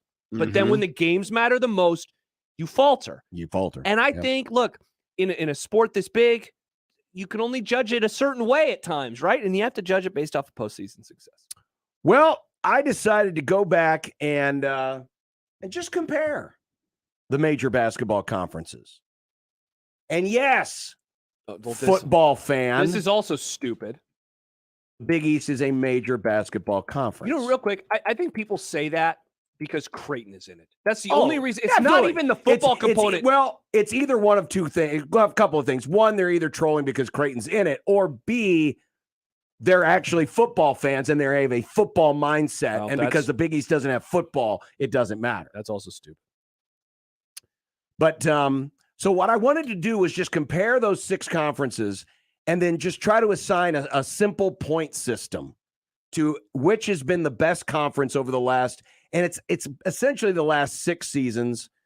And the reason I picked 6 was it would have been 5, but we lost a tournament 2 People years forget, ago. yeah. So this is the last 5 tournaments. 5 tournaments, but 6 seasons. And one of the first metrics is conference RPI. So in conference RPI, in 4 of the last 5 years, the Big 12 has been number 1. The Big 12, not has 10. been number 1. The Big 10 has been anywhere from 5th to 2nd. And real quick, that's a great point, because one of the years where they finished 5th was the year that Nebraska was a top 4 team in the league. Right. They got the double bye. They Mhm. played Michigan. They got smoked on that Friday. But because the league was down that year, Right. it did not matter that they were a top 4 team. They didn't go to the tournament. So what I did was for each year, it went 5, 4, 3, 2, 1. You got 5 points if you were the number 1 conference, 4 points for second, etc. Add them all together over those 6 years. So since 2017, the Big 12 conference has racked up 28 points. Out of a possible 30? 30. Whoa. Pretty good. The Big East, 17. The Big 10, 14. So the Big 10, third most. This Third. is just in conference RPI. So this is your good and your Nebraska. And you're saying, well, they don't use RPI in basketball anymore. But They use net, John. The net has only been around for 3 years. RPI has been consistent. So that's why I went back and used RPI. How'd they play basketball without nets this whole time? It's really hard to do. I hate playing basketball without net. Well, we used to have in our high school or our grade school, it was chain The link. chain link. That always sounds fun when the ball would go into the It was chain. awesome. Tournament bids by conference. So now this is not quite as simple because the Big 10, the ACC, and the SEC have 14 and 15 teams. Big East had 10. Now they have 11. Right. So what I did was I took the number of bids divided by the number of teams that they had. Okay. And then looked at the percentages. Okay. And using that, the Big 12 again led for 3 straight years. This year, the Big 10 got 9 out of 14, which was the best percentage in college basketball. So they get the 5 points for this year. The Big East in 2017 had 7 of 10. 7 make the tournament. Wow. So in the total points, Big 12 scored 22.5. Big 10 scored 16. ACC 13. Big East 12.5. Look at the Pac-12. 1 point. Dude, that seems bad. It does seem bad. Now to the teams that advanced to the Sweet 16. So now we're getting to the nitty gritty. Your conference is in. Can you actually do Can something? you survive in advance? I just did 2 points each. Every time your team advances to Sweet 16, your conference gets 2 points. This is where the ACC starts to rise. Because this year they're leading the way. 3 teams advanced along with the Big 12. So that would have been 6 points. That's 6 points Right. this year. For But each of over the those. last 5 tournaments, Mhm. they've scored 30 points. The Big 12, 24. The SEC, 24. The Big 10, 22. This is where the Big East kind of lags behind. Yes, it does. They're- And this is where any because people will always say Villanova is carrying them. This is where that kind of starts Sure. to show up because it's a lot of Villanova success. Pac-12 got 20 points. Big East got 14. Also, this does show too that the Big Ten, a lot of the consternation about this league is based off of the last 2 years because that they're still. I mean, they're only 4th, so it's not even like they're that high. But that they have that many points, it's based off of some early years. Final 4 teams. Now, of course, this year we don't have Final 4 yet, so this is only the last 4 tournaments that have been completed. Big 12 leads the way. 3 teams in the last 4 tournaments have advanced to the Final 4. And for each team, you get 4 points. So Okay. the Big 12 got 8 points. SEC, Pac-12, Hey, look at the ACC, Pac-12. West Coast Conference. Thank you, Gonzaga. Let's go, Zags. Big 10 each had 2 teams. Big East, ACC, and the Missouri Valley each had 1 team. Okay. And then finally, national champions since They're not getting 2017. any. They're going to get a big 0 for this. Yeah. ACC's had 2 titles. Villanova 1. Big 12 1. So you add all those points together. Okay. Right? We looked at conference RPI, tournament bids by the percentage of teams that you have in the tournament, Sweet 16 advancement, Final 4 advancement, national champions. Okay. The Big 12. Best conference in college basketball. Best conference easily Wow. in college basketball. outpacing the ACC, who actually has a comfortable margin for second over the Big Ten. So the Big Ten is third on this list. So in all technicality, they are overrated. Yes. But they're still They're respectable. They're not in last place like the mid-major Big East is. That was sarcasm. By the way, Pac-12, SEC, and Big East were very close. Actually, you basically from the Big Ten on down, they're the same. Very close. Yeah. But it is by far, Big 12. The Big 12 conference over the last 6 years, 5 tournaments, best conference in college basketball. It's interesting, and it's right? Not close. And that's why, in all seriousness, you ask the question, are they overrated? Overrated does not have to mean Bad. Are they viewed the best and they're actually the worst. No. That's what people hear, right? Yes, When you that's what say- they hear. That's what you hear. Hey, because you could say, I think Josh Allen is overrated, and people are like, whoa! And it's like, I don't think he's the second best quarterback. I think he's fourth.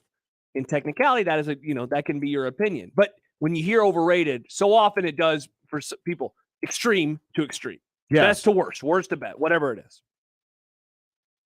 But it's very impressive what the Big 12 has done. Yeah. And by the way, think about this. Now, Texas is in this year, but the last 5-6 seasons, it's not that Texas and Oklahoma are leading the way. No. And think about this. John, Texas Tech was in the title game in 19. The Big 12 is going to be adding Cincinnati, Yep. Houston, Yeah. Memphis, and BYU. And BYU. No, UCF. Or UCF. UCF. Well, UCF and BYU, not Memphis, right? Memphis isn't going No, to Memphis. That's right. Yeah, I'm yeah. sorry. Yeah. So, while yes, on the football side they're going to take a hit. Yeah. Hoops. On the basketball side, you can argue they're going to get better. Yeah. Because That's a dropping great point. Oklahoma and Texas, Now I think Texas is fine. Chris Beard is a great coach, and we'll see what Porter Mosher is able to do at Oklahoma. They just missed out on the tournament this year. Big 12 is actually going to get better in basketball, in my opinion. Yeah. And yet they're already, over the last 5 years, the best thing going. So congratulations to the Big 12. Phillips 66 studio. More Whataburger. Real quick, Husk AF Huskington tweets in. I do think it's important to look at where the teams were seeded. Teams that make it in as a low seed are expected to advance to the Sweet 16. This year, 3 of the 9 Big Ten teams were seeded in a spot where they should, he put that in quotes, make the Sweet 16. One of those 3 made the Sweet 16, that's Purdue. And 2 total made the Sweet 16, the other being Michigan. So disappointing, but different than saying 2 of 9 when there was a 12 seed Indiana, playing game Rutgers, 11 seed Michigan, etc., mixed in with those 9 that made it. And that is, now it's a great point. And I'd flip it and say, so let's look at last year. And that, again, is why the Big Ten is being viewed as it is, because their high-seeded teams are, for the most part, bowing out. And they're bowing out early. Yes, they are. Like, I do to Jack's point, everyone was on Iowa. Oh, I was going to make the Final Four. I was going to do this. Which, how often do we see teams that rip through a league like that, win so many games, and then fall on their faces? Like, it was obvious that it was going to happen. It happens a lot. Iowa, you're no UConn. Oh, gross. You are not. You're no UConn. Yeah. So, congratulations, Big 12. You're the best around. Yeah, and Scott says, not disagreeing with Jack, this from earlier, but should we also consider the fact that the way national champions are determined in basketball, while exciting is the worst way to determine maybe win-loss records from the tournament can't mean everything when evaluating conference. It is absolutely the worst way to figure out a champion. This is not the best way. Yeah, but when It's you're the in most a sport entertaining with way. 353 teams, Yeah, it's it's the like only way you can determine it. Yeah, you can't do it like they do in baseball, unless you want like a 2-month think tournament. about this, and for just a moment, we throw this out there a lot, but go back through the pantheon of college basketball champions. We joked about UConn, but for the most part, teams that you would place within the top 4 or 5 of what everyone's eye test would perceive as the best generally wins the title. Yeah, it's not college football where the best teams do often win the national championship. At least the top 2 teams win, but it's also not like some of those strange NFL years where wild card teams kind of came out of nowhere. How many, or baseball now? How many off the grid teams, outside of UConn? I was going to say UConn, but that's it. Yeah, we have You know, off the when radar Duke's won, teams. when Duke's won, They're usually they've good. usually been the best. We have off the radar Final Four teams. Sure. And I think that But that we can kind of very, cloud. very rarely have off the radar champions. That's a good point. I think that that can cloud our view of the tournament sometimes. Like, oh, yeah, it's the most entertaining, but it's not the best. And I literally just said that a couple minutes ago. But yeah, and that. But yet we still crown most. I mean, I could make the argument, and I know you would. There have been more unworthy Super Bowl champions by far the last 20 years than we've had unworthy basketball by champions. far. When you got multiple 6 seeds that have won the Super Bowl, it won't surprise me when a 7 seed does it at some point. You've had a bunch of 4s and 5s. Sure. You have teams that go on the road a ton in the NFL that have to win the Super Bowl. The Bengals almost did it. You only went on the road for 2 rounds. Right. The Giants twice. Yeah. Just because like a really good team gets upset along the way doesn't mean that the quote unquote best teams don't often win. Right. They do. Coming up, what was an exciting weekend that ended a little short for the Blue Jays. Some thoughts from my trip to Fort Worth and a lot more. And if you want to join us, you can. Any reaction to our research, please feel free. John at 1620thezone.com or Josh at 1620thezone.com. You know the old man Doug wants to react to something like that. Or the J-Tech Construction Zone Twitter feed at USC 1620. Back after this on 1620 The Zone. Live from the Host Coffee Studio, this is 1620 The Zone. 1620 The Zone. Traffic. From the Burton AC Heating, Plumbing, and More Time-Saving Traffic Center. The stall still has the right lane blocked on northbound 204th at Pacific. If you're headed west on I-80, there's a stall that has the right shoulder blocked at 24th, causing delays. Road work is going to have the 60th Street entrance ramp to westbound I-80 closed. And then it looks like some debris in the road on westbound I-80 around I Street could also cause some delays. I'm Mike Neville. This time-saving traffic is brought to you by Fernando's Omaha. The Mighty Margarita may visit other establishments, but its home is Fernando's. That's because Fernando's is the home of the $6 house margarita. When the urge for a margarita strikes, go to where the margarita lives and get your Fernando's fix. Email any of our shows anytime into the Equitable Bank inbox. At Equitable, we take banking personally. For me, John at 1620thezone.com. The Equitable Bank inbox from 1620 The Zone. Finding great candidates to hire can be like, well, trying to find a needle in a haystack. Sure, you can post your job to some job board, but then all you can do is hope the right person comes along, which is why you should try ZipRecruiter for free at ZipRecruiter.com/radio. ZipRecruiter doesn't depend on candidates finding you. It finds them for you. Its powerful technology identifies people with the right experience and actively invites them to apply to your job. You get qualified candidates fast. So while other companies might deliver a lot of hay, ZipRecruiter finds you what you're looking for. The needle in the haystack.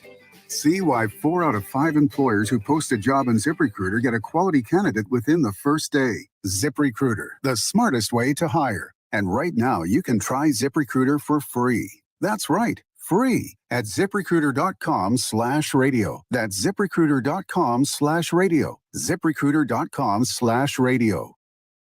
For Creighton Sports News, tune into Blue Jay Banter every Monday night at 6. And if 1 hour isn't enough for your Blue Jay fix, check out BlueJayBanter.com. Get up-to-the-minute recruiting news, commentary, and chat with other Blue Jay fans. That's Blue Jay Banter, Monday night at 6 on 1620 The Zone. Hey, we know the tournament can get haywire, so it's time to protect yourself against upsets this March with Bracket Parlay Insurance on FanDuel Sportsbook. Right now, all customers can get up to $25 back each day if your parlay of 3 legs or more falls 1 leg short. So let's say you like teams, but they suffer an upset, or you like them going deep into the tournament and they get bounced, then boom, you can get up to $25 back. As we know, parlays are great because you can turn a small bet into one big payday. And with cash out, the ball's in your court, so you can close out on your bet whenever you want before the game is over. New to FanDuel, sign up with promo code HAPPER, HAPPER, then you could bet the bracket all tournament long. That's promo code HAPPER on the FanDuel Sportsbook app. 21 plus, present now. If exactly 1 leg loses, refund issued as non-withdrawable site credit that expires in 7 days. NCAA tournament SBK wager required. Restrictions apply. See terms at sportsbook.fanduel.com. Gambling problem? Call 1-800-BETS-OFF. Shop Woodhouse Place Hyundai and Nissan, 144th and Giles. KOZN, Bellevue, Omaha, Council Bluffs. It'd be nice to have a Throw. It would be nice to have a Throw. It would be nice to have a Throw. It would be nice to have a Throw. It would be nice to have a Throw. It would be nice to have a Throw. It would be nice to have a Throw. It would be nice to have a Throw. from your mom. The happy hour is on the air.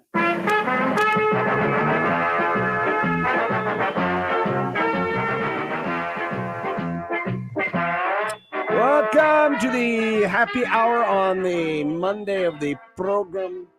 What happened to our sun, man? It's gone. I know. Oh, It was in the 70s earlier. Now it's going to be in the 50s when we leave. This Thanks, is Josh. well. garbage. Thank you. What did I do, Nick? You said the word weather earlier. Now this is the universe's That's not blowback. how it works. Really? typically how it works. That's not how it works. You've built up so much bad faith with the universe that you just have to say the W word. I hope and it just snows retaliates. every day when I'm in Mexico next Yeah, month. Every day. While you're in Mexico, specifically where you are. I'm not too worried about Cancun, I'll be honest. Not too worried. Coming up, some thoughts from the trip to Fort Worth this past week and the future for Creighton basketball. But Cole responding to our question about the Big Ten and whether or not it's overrated. Overrated. Thank you, Nick. Who is this? Cole. Cole. Says 2021. I'm assuming he's talking Big Ten here. 5 top 4 seeds, 1 Sweet 16. Way worse than 2022. Oh, by far. Where it was 3 top 4 seeds and 2 Sweet 16s for the Big Ten. Single elimination tournament shouldn't define a conference's strength. Over the past decade, the Big Ten has had the most Final Fours plus the lowest percentage of one and dones among the Power 6. See, now that's an argument for the Big Ten. It is an argument for the Big Ten, but I would argue this. I believe you can't use bowl games to judge conference strength in football because you don't know which teams actually give a damn or not. Yeah. But you know everybody gives a damn in the tournament. Honestly, that's going to be one of the funnest things about an expanded college football playoff is we will be able to do more one-to-one comparisons in Sure, college we football will. because the best are going to play the best. Sure. You know, it was kind of an indictment on the Big Ten that their best, who smoked Ohio State and then smoked Iowa, played Georgia and got their asses handed to them. I know Georgia won the national title, but in technicality, they finished second in the league. Second best from the SEC, waxed the floor with the best from the Big Ten. That's a problem if you're in that league. Yeah. And so we're going to be able to do that moving forward when the playoff expands. So I think you can at least use, and that's why I did include conference RPI in my conversation because that looks at the regular season. And even in conference RPI, the Big 12, easily the best. You don't hear outside of, maybe people in Kansas and Oklahoma talking about how great the Big 12 is. But the Big 12 has been the best conference when you factor in everything.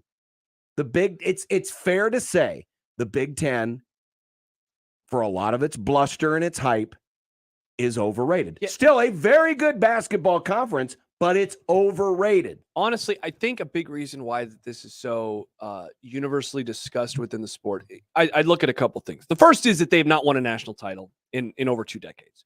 I really think that the conversation would completely change if any of the teams that you mentioned a couple hours ago, if any of those teams had picked up a title between 2000. Yeah, if Michigan had picked up one or Wisconsin had picked up one. Just a couple. The Frank Kaminsky, the Frank Kaminsky Wisconsin team, they beat, in my opinion, the best team of the decade in Kentucky. They beat the undefeated Kentucky Wildcats, and then they lost a title game to Duke. If they pick that one up, I think the conversation shifts. So I think that's a big reason. The other is they're just they're like a huge brand. It's the Big Ten Conference. And so they are so good. They're so talked about. They play in the last game before the selection show. It's a they get a lot of attention. They get a lot of attention. And they tend to put a lot of their eggs in that basket in terms of promoting their strength. And so it's like with football. And I know I keep bringing up the SEC, but if the SEC failed in football on the biggest stages, like the Big Ten in basketball has, and look, in the end, you're like, Josh, sometimes they lose in the title game. Honestly, man, you could look back like a decade and a half ago. Remember when the Big Ten Football League was getting crapped on by everybody? How did it start? Because Ohio State got beat bad by Florida in the national title game. Think about that. They lost to Natty, and suddenly everyone's like, wow, the Big Ten sucks at football. That's what changes narratives is the end of the season. So it's a league that's on all the time. It's a league that's talked about all the time. It's a league that has big brands, and they haven't won a national title. But you know what? In the end, like, you're a Nebraska fan. Most of our listeners are Nebraska fans. This shouldn't bother you. Like, who cares? Yeah. I mean, Greg and Lincoln asked an interesting question. So if a conference is overrated, then what? Does it make a team win or lose a game? Seems like being properly rated is overrated. And that, Greg, in the end, or Daniel in the end, it doesn't matter. It doesn't matter. It's just this, Right. It's just an opinion. It's a fun conversation to have because we like to have these types of conversations. Yeah, exactly. Because we focus a lot on the selection show about, well, how many bids did this league get? And how many bids did this league get? And how many bids did this league get? Yeah. And then you look at all of those opportunities in each of the last 2 years, 9 bids for the Big Ten, only 3 teams advancing to the Sweet 16. Yeah. There's something there, folks. There's something there to that. And especially when you have your higher seeded teams like your Iowas and your Illinois getting bounced early on. And quite frankly, Illinois probably should have been bounced in the first round. Yeah, definitely. But eventually got bounced in the second round. I mean, people are going to take heed of that. And you know what? I also think that there's a very interesting conversation to be had about like looking inwardly at yourselves as a league.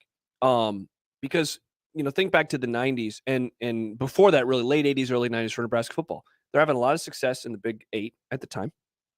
And yet when they're playing on the national stage against Miami and Florida State and Georgia Tech, they're getting destroyed. Mm-hmm.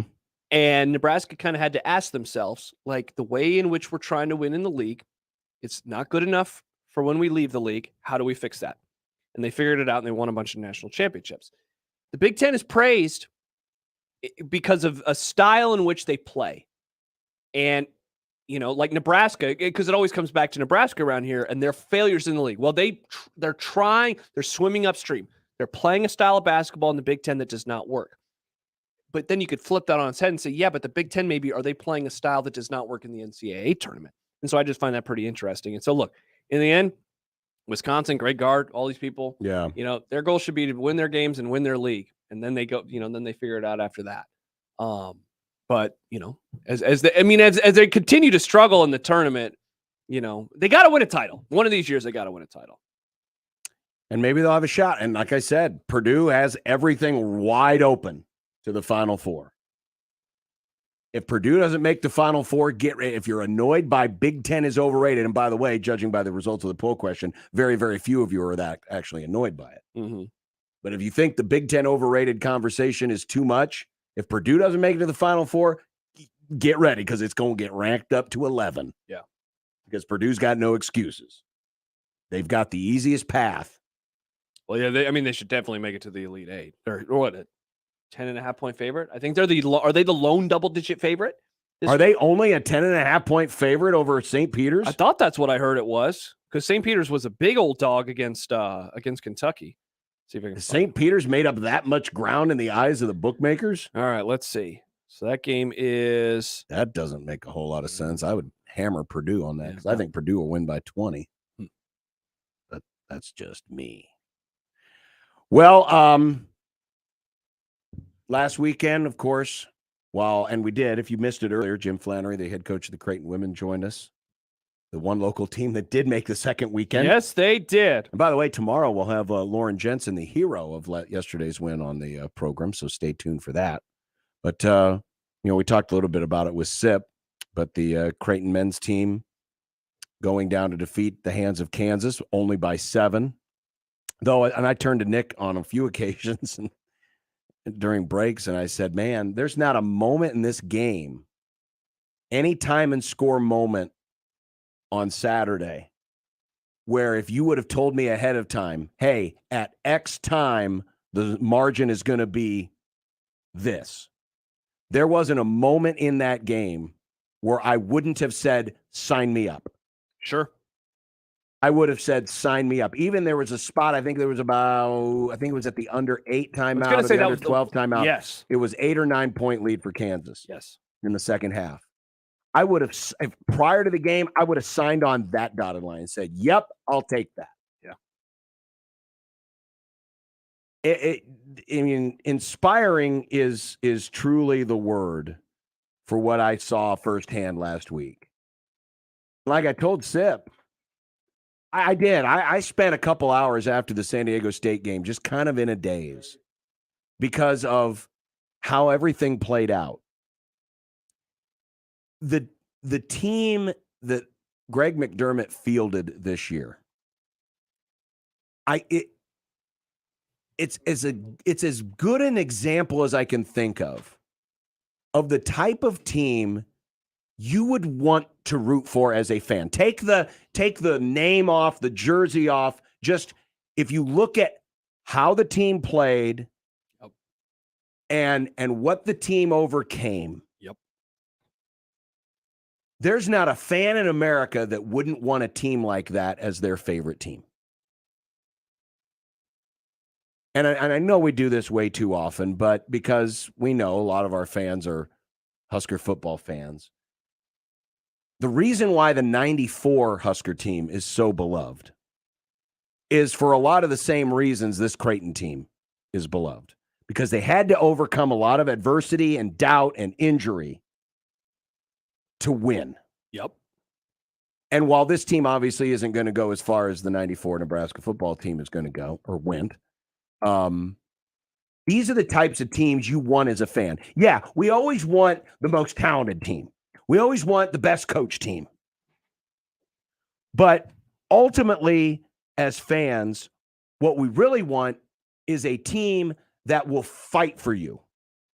And it really felt like this team fought for themselves and for their fans, unlike any team I've ever had a chance to cover or watch.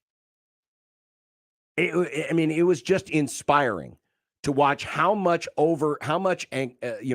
adversity they were able to overcome and virtually just let it wash off their back and say, well, X man up.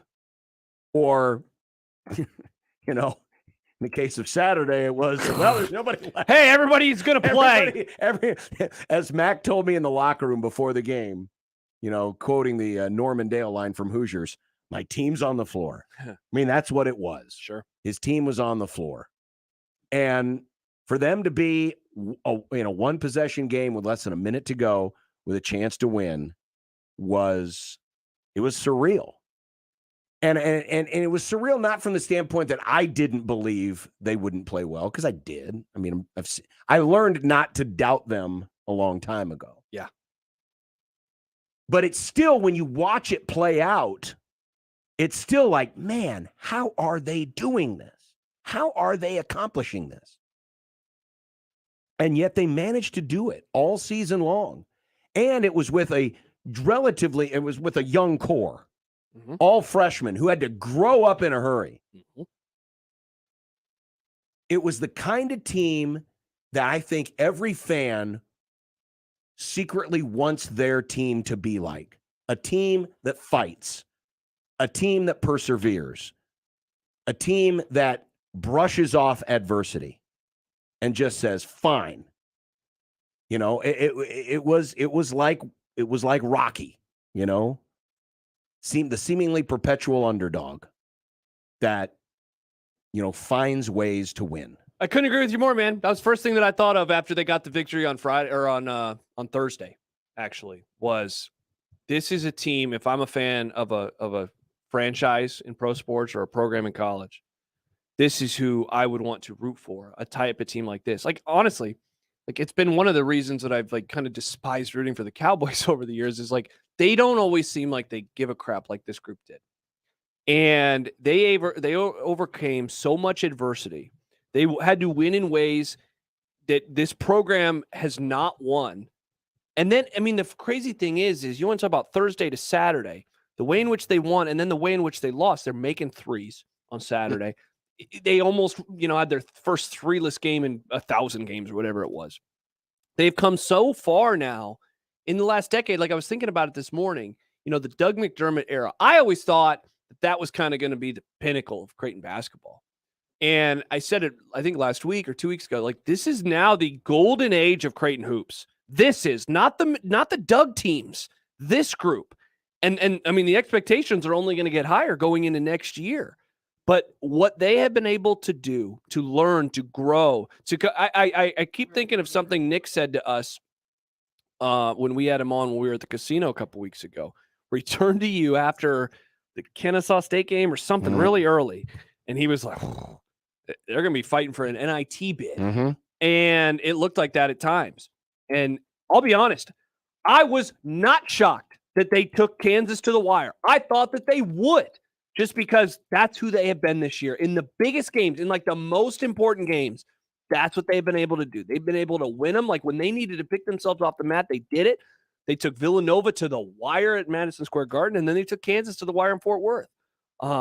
This was a special group. I am not a Creighton fan, but I could not help but feel myself being drawn towards this group of guys. They were very fun to watch, even when they weren't fun to watch in the traditional sense that I just like. They're fun to watch in that you knew there was a struggle. Yeah. And you knew that they were going to have to win in unorthodox ways, unorthodox for them. Dude, and that they overcame the Kalkbrenner injury. Like, that's the one that I'm just like, I don't know how you did. When he went down, I was like, now that this game's over. They're going to lose. They literally everything that they were able to do this year defensively to overcome the fact that they weren't going to be able to make a lot of shots. Yeah. Was all because, not all, but I mean, it all started with Kalkbrenner. He was the centerpiece of how they played defensively. And then that was gone. Yeah, what he did this year was phenomenal. And so for them to overcome that in overtime and then to play like they did against Kansas, again, I'm serious. I didn't bet on it, so I don't have any receipts. I thought that game was going down to the wire. I actually thought, because I thought about, I should do a moneyline Creighton bet in the first half. I thought they were going to be up at the first half, at the first 20. And I was so close to being right. They've had it in them all year long. If you would have bet Creighton twice, you would have won because they covered the spread both times. Yes, they did indeed. Yes, they did indeed. Here is Walter. Hi, Walter. Thanks for waiting. Let's put that in the regular account. The regular one? Yeah, and I just counted my cash. We'll put that in the regular account, so I'm sorry. Oh, he's at the bank. Okay. Oh, he's at the bank. I thought he was like at like McDonald's or something. Walter, are you at the bank? Hello, Walter. Walter forgot he called us. Yep, apparently. All right. Yeah. Bye, Walt. That was funny. Glad to know that he put it in the other account. Yeah. Put it in the checking account, not in the savings account. It was just a lot of fun to be around. And now, honestly, now things will start to shift. See that you will go from being the hunter to the hunted. Yes, this is, it's funny all year long. And I know I've referenced this interview a bunch, but you were gone in December. And Robbie filled in and we had Sindelar on because he wrote a column after the Iowa State game about like walking and hearing fans bitch about the loss and what this means for their tournament hopes. And basically the gist of the column was like, just enjoy this. There's no expectations with this group. It's going to be fun. We all knew this was going to be a step back, like chill the hell out, man. And now that's all gone because the entire season in the back of our heads, and honestly, we talked about it at times on the show too, there was this looking ahead to, what's going to happen when this group is a year older and a year healthier? Mm-hmm. And look, there's no guarantees with the latter, but there is with the former. And it's going to be pretty fascinating to see what this group can be, but also how they handle that, because I think this team will make it to the second weekend next year. And I think that they could do some really special stuff. Sip said it earlier. Mac is getting better as a coach. Year by year, he is getting better. The program is getting better. They're recruiting better. And, that they've overcome really the last year and what happened a year. It truly boggles my mind that they had the stuff that happened last year with Plantation. Then they went on that run, and then they did what they did this year with all the adversity we just mentioned. And by the way, the good news is that with Kalkbrenner, it's believed to be a sprain. And so probably a 3-month recovery. Yeah. Which means, and I spoke with Ben McNair, Creighton's head trainer, that he should be good to go for summer workouts, which is huge because initially that was literally the first thing that went through my mind when I saw Kalkbrenner go down. It was not about how are we going to win this game. It was actually the first thing I thought about was, oh crap, we're going to be without him for next year, for the beginning of next year. Yeah. Because if it would have been a tear, you're looking at 7 to 9 months, and you're talking about November, December. You're bleeding into November, December. Yeah. So that was definitely good news. Joey says Walter's wife now knows Walter has more than just their joint account. Oh boy, I feel bad about that. Come on, Walter. What are you doing, man? 402-951-1620 if you want to be like Walter and share your financials with us. We will continue with more. We still have some unsportsmanlike content and the return of Bet of the Day after a few days off on 1620 The Zone. Zone, taste of our takes. Sharpen betting in the morning. Ed Service, head baseball coach at Creighton, joins us. One of my favorite coaches in the state, Coach Service. And on my bingo card, you bring up Ty Block, the resident Dodger killer. As a Dodger fan, well, he could get hits off Clayton Kershaw. He would come back and remind me during alumni weekend, say, Coach, I got 2 hits off Clayton Kershaw. For more, tune in every day to 1620 AM or go to 1620thezone.com. Your Omaha area forecast from the Godfather's Pizza Weather Center and KETV News Watch 7 on 1620 The Zone. Rain is likely tonight. Maybe some rumbles of thunder, turning much cooler, eventually lows near 40. And rain likely Tuesday with some wet snow far west of Omaha. We'll be staying in the upper 30s and lower 40s all day. I'm Chief Meteorologist Bill Ranby from KETV News Watch 7. 1620 The Zone's Unsportsmanlike Conduct, brought to you by a great friend of the program, Union Bank and Trust. 1620 The Zone. Traffic. From the Burton AC Heating, Plumbing, and More Time-Saving Traffic Center. Heads up, a crash has the right lane blocked on northbound 680 at Blair High Road. The stall still causing delays on northbound 204th at Pacific. Road work is going to have the 60th Street entrance ramp to westbound I-80 closed, and that's causing delays on westbound I-80 between 50th and 72nd. I'm Mike Neville. This time-saving traffic is brought to you by Burton AC, Plumbing, Heating, and More. Burton's Match Mania special is here, and this is one shot you don't want to miss. This month, Burton will match any competitor's price on the purchase of a new HVAC system and beat it by $200. Heat up your game. Visit our website or call for details. Terms and conditions apply. At Baker's, fresh groceries are our thing, so we check your delivery order for freshness at every step from farm to store and pick and pack every veggie in your free pickup order with care, because we treat your food the way we'd want ours to be treated. We're fresh every day, so shop anyway. Baker's, fresh for everyone. Free pickup on orders of $35 or more. Restrictions may apply. And now you'll find more ways to save on your favorites. When you download digital coupons, you can use up to 5 times in one transaction. Baker's, fresh for everyone. Excuse me, Carol? Hey, Dale. You finished that report I asked for? Oh, yeah, about that. I didn't get a chance to do it. No worries. You've been so busy. Really? Of course. Dale, you're our hardest worker. You should take an extra week of vacation. Are you firing me? No, I promise. Just giving you the break you deserve. Wow. Thanks, boss. You sure you're not firing me? Actually, I'm going to promote you. But first, take a week off on the company's dime. Sometimes things just get better. Like AT&T. We've invested more than $150 million to grow our wireless network coverage to over 99% of Nebraska. So you can talk, text, and share in more places than ever. Visit att.com/Nebraska and learn how to get a free smartphone when you switch to AT&T. Coverage not available everywhere. Over 99% coverage based on third-party data. Network investments based on 2018 through 2020 expenditure. Hey guys, spring is here and the honeydew list has begun. If you're getting ready to clean up your yard, Lanahaw is your one stop for all landscape needs. Buy your mulch at Lanahaw Nurseries. Best quality at the best price. Convenient delivery or pickup. Lanahaw Nurseries, 192nd and Center. Do you know the common signs of transmission trouble? Your engine revs before falling into gear, shifting is rough, or you're leaking reddish-brown fluid. Knowing the signs could mean repair instead of replace. That's where we come in. We're certified transmission. The job done right at the right price. The surest sign of spring is the sound of chirping birds, and baseball and softball season is here for the UNO Mavericks. Single game tickets for Omaha baseball and softball start as little as $10 and are on sale now. The 2022 home schedule features top matchups against Nebraska, Kansas State, and Rutgers. Go to omavs.com/ticks or call 402-554-6287 to get your tickets now. You're listening to Unsportsmanlike Conduct. Oh, man, I got to get my brown on. Of 1620, The Zone.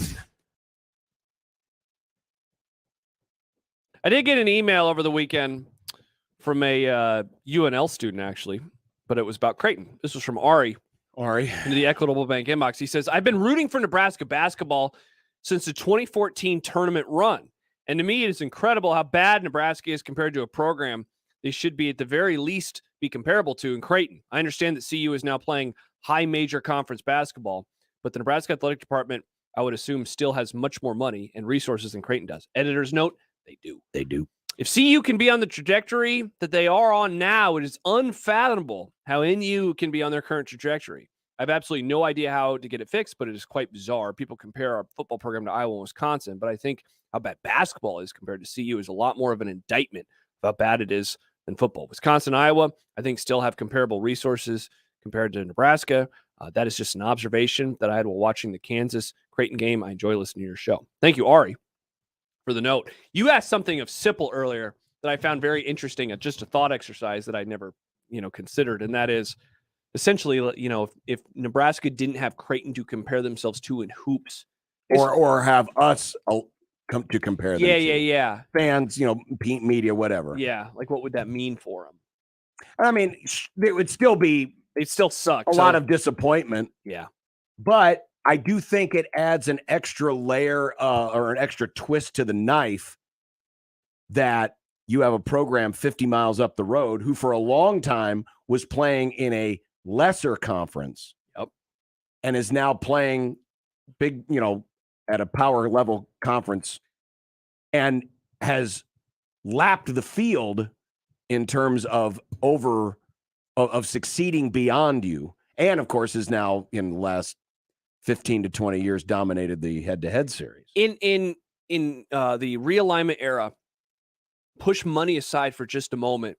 There have been a lot of losers on the field, on the court, on the field of play. There's not really a whole lot of success stories. Nebraska in the Big Ten has not been the marriage that Husker fans thought it would. Colorado, you made a conference championship game in football, but they have struggled. Really where you have seen the success is TCU jumping up from the Mountain West. They've had success in the Big 12. They've won the league, albeit it's been a while now. Utah, now especially that they've gone to the Rose Bowl, I would say that their football success is the best of any of the realignment success stories. But there is an argument to be made, John, that Creighton has now become the bar for realignment success. Again, when you just consider the move, what it meant for the program and how it's viewed, and the actual success on the court, not the money, because they're not in a football league, so they're never going to have the football money. And so, they're going to be in last place behind every conference realignment that has involved football money. But Sipple said it earlier, and I was with him, man. When they made that jump, I thought that first year could be really good because they were a really good team and they had the best player in the sport. I thought the next year was going to be a sign of what they were going to be like more often than not, though. Maybe not that bad, but I thought they'd be hanging out in the bottom half of the league really for a while. And that they were able to, quickly recognize, look, they knew they had to recruit better, but that they actually did it too, Well, it's pretty crazy that they have done this. Ask anybody who follows the college game in 2013 when the Big East reformed and the Catholic 7 added Butler and Xavier and Creighton. 10 years later, which of the two programs would be the more successful, Creighton or Georgetown? Oh, yeah, you'd have gotten. I think out of 100 college basketball pundits, even knowing going into 2013 that they had Doug McDermott. Yeah. Out of 100 college basketball pundits, I bet at least 90 would have said, oh, Georgetown, and not even close. John, heck, imagine asking any of those same people, all right, what about them and the other two teams that are joining the Catholic 7? They would have been third. People would have said, probably would have been third. Butler was coming off of 2 title game appearances. Well, and Xavier's been very consistent. They didn't have the Final Fours that Butler did, but Xavier was on a string of, finishing above 500 in their league every year. Yeah. You're absolutely right. Of the 3 newbies to the conference, Creighton would have been third on that list. Exactly. And to think about, I said it, man, and I'm going to stand by it. This is the golden age right now of Creighton basketball. What they are doing, they won a regular season title. They've played in 4 tournament championships. They finally made it to the Sweet 16. And you know what? I know I keep referencing the Sipple interview, but what he said about this is a rebuilding year, and they did something this last weekend that Nebraska fans would kill for. They did it in a rebuilding year, and it's kind of become old hat now. They win more often than they don't when they make it to the tournament. They won in 11, they won in 12, they won in 13, they won 2 times last year, and then they won once this year. Well, I think that was the other thing, too, that added to the nature of this season. There have been other Creighton seasons in the Big East where things ended very disappointingly. You know, this team in 16-17 that lost Maurice Watson made the tournament final, but then went and, Rhode Island just dominated them. Yeah. It was a 10, 12-point win, but it just felt like Rhode Island dominated them. And then a couple years later, Kansas State.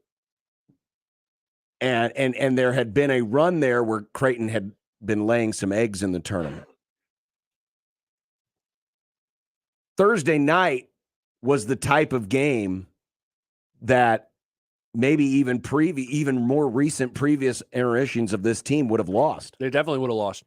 Any of those teams you just mentioned would have lost it. It's funny because you look back at the last, half dozen NCAA first-round opponents, they've all been built very similarly. Yes. Alabama, Cincinnati, Kansas State, Rhode Island, Louisiana,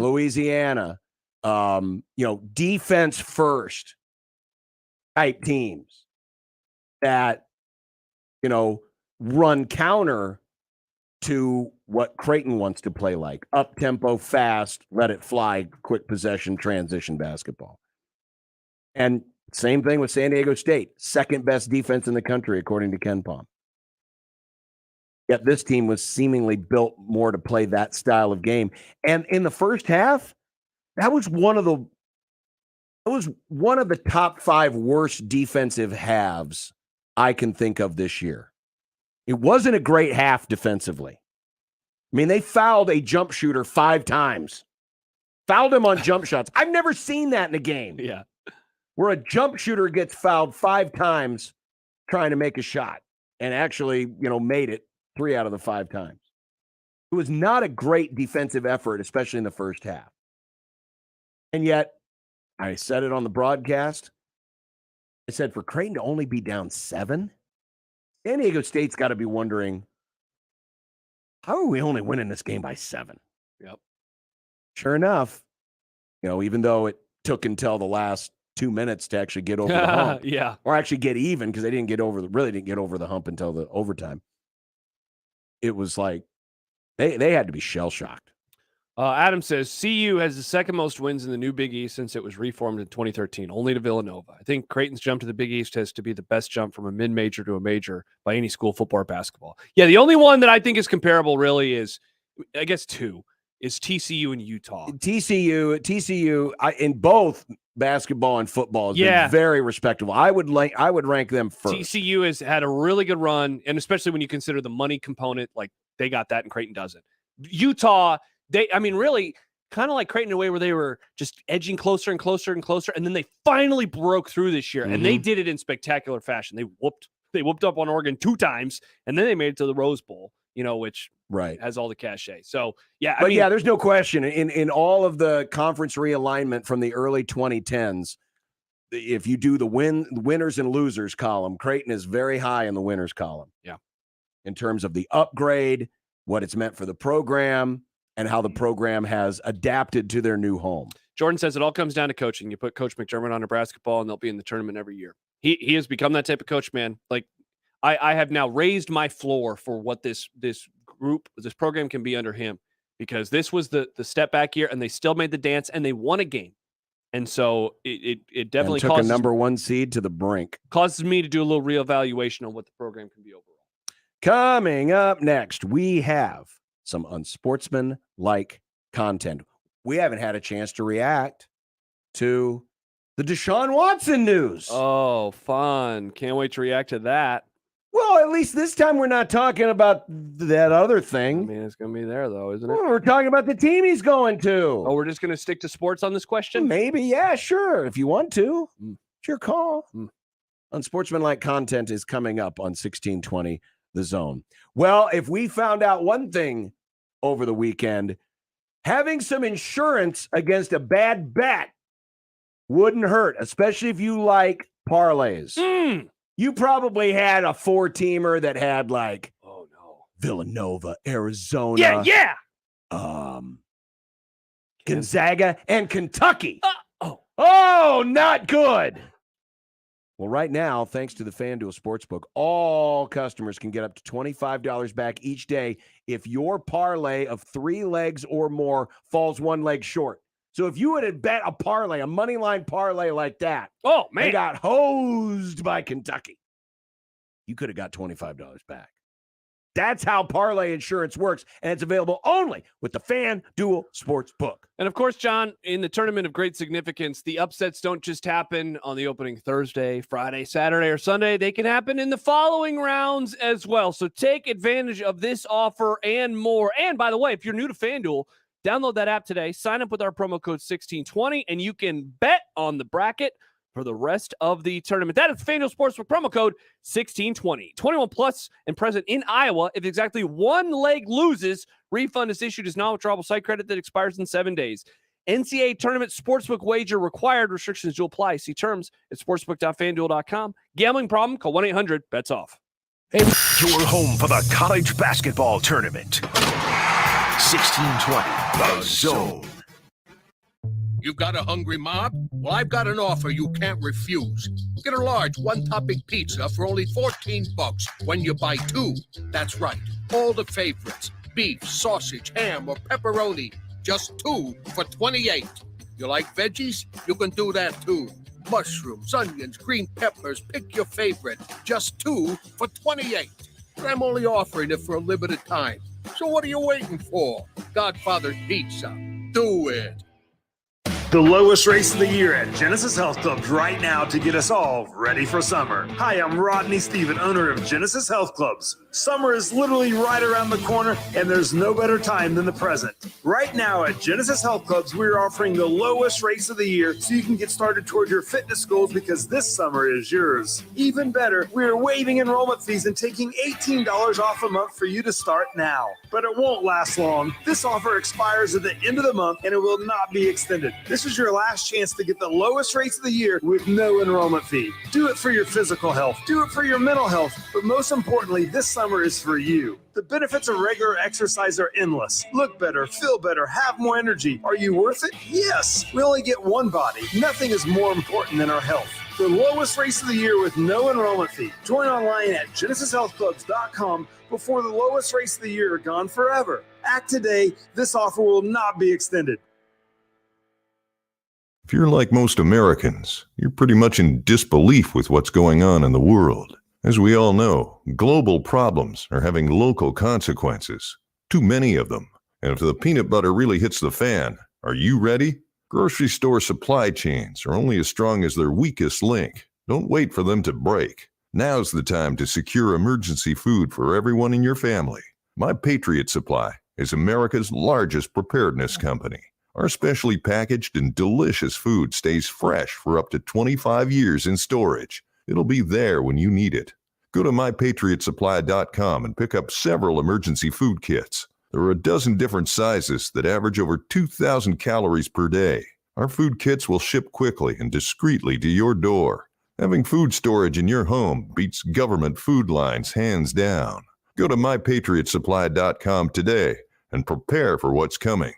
mypatriotsupply.com. Hey guys, it's the new year. Are you still struggling with erectile dysfunction? I've yet to meet anyone that enjoys timing those intimate moments around a pill. Well, now you don't have to. The advanced wave technology at Brookside Medical has been shown by Cambridge University and the Cleveland Clinic to restore and even regrow blood vessels. It can improve circulation and eliminate erectile dysfunction. No pills and no side effects. If you're ready to put a stop to your ED, call us in the next 2 minutes and you'll receive a consultation, assessment, and blood flow ultrasound free, plus a special gift that produces immediate results in the bedroom. You're going to love that. Trust me. This is $600 value, free to callers now. 402-671-7777. That's 402-671-7777. Guys, get rid of your ED and get that spark back. Call Brookside Medical now to qualify. 402-671-7777. Do you like to shoot fireworks? Would you like to get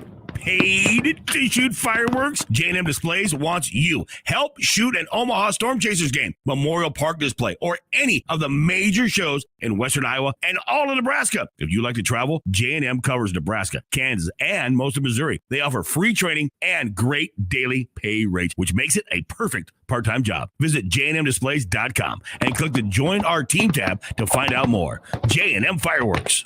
Hello, I'm Doug Nodgard with Equitable Bank. If you've been dissatisfied with your current banking situation, maybe it's time to move to a bank that works to deserve your business. We have an engaged staff that offers exceptional personalized service. We also have a great digital banking platform. We have 2 locations at 108th and Dodge or 202nd and Pacific. So if you're looking for a superior banking relationship, give us a call at 402-827-8100. We'll answer on the first ring. Equitable Bank, we take banking personally. Member FDIC. 1620 The Zone's Unsportsmanlike Conduct is brought to you by Union Bank and Trust. Now back to the program. Look, I made you some Unsportsmanlike content. Unsportsmanlike content.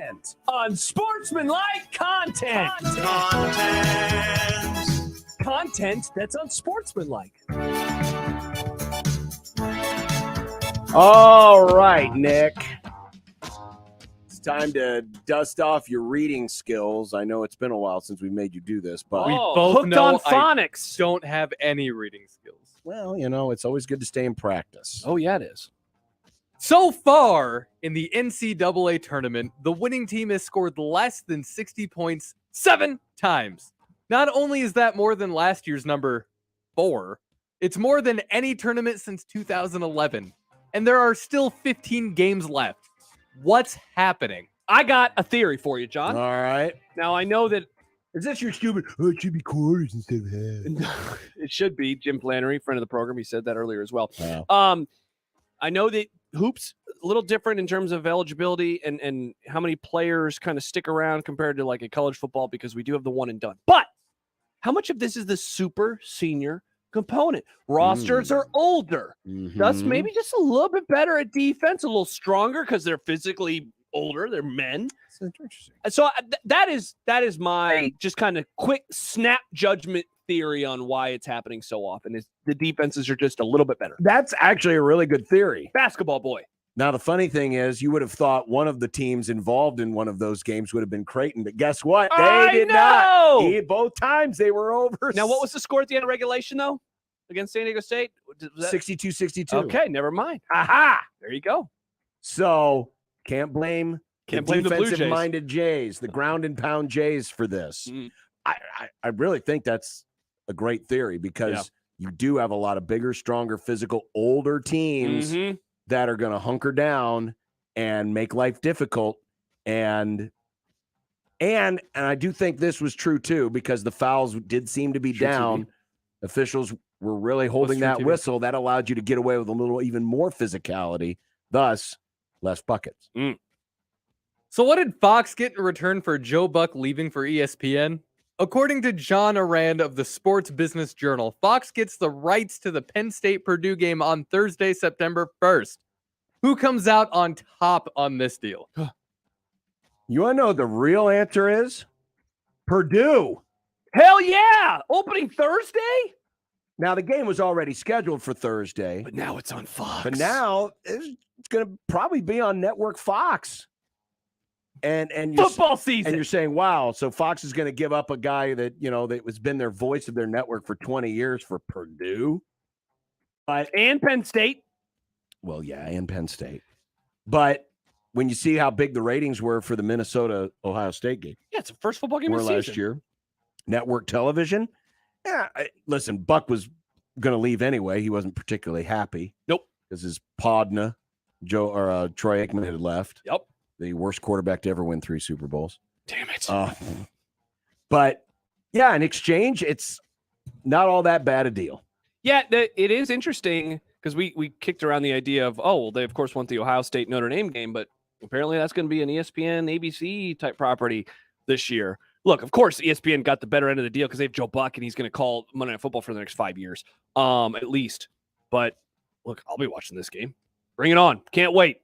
The countdown to college football finally can begin tomorrow on the program. Sure. No more hoops. No more hoops.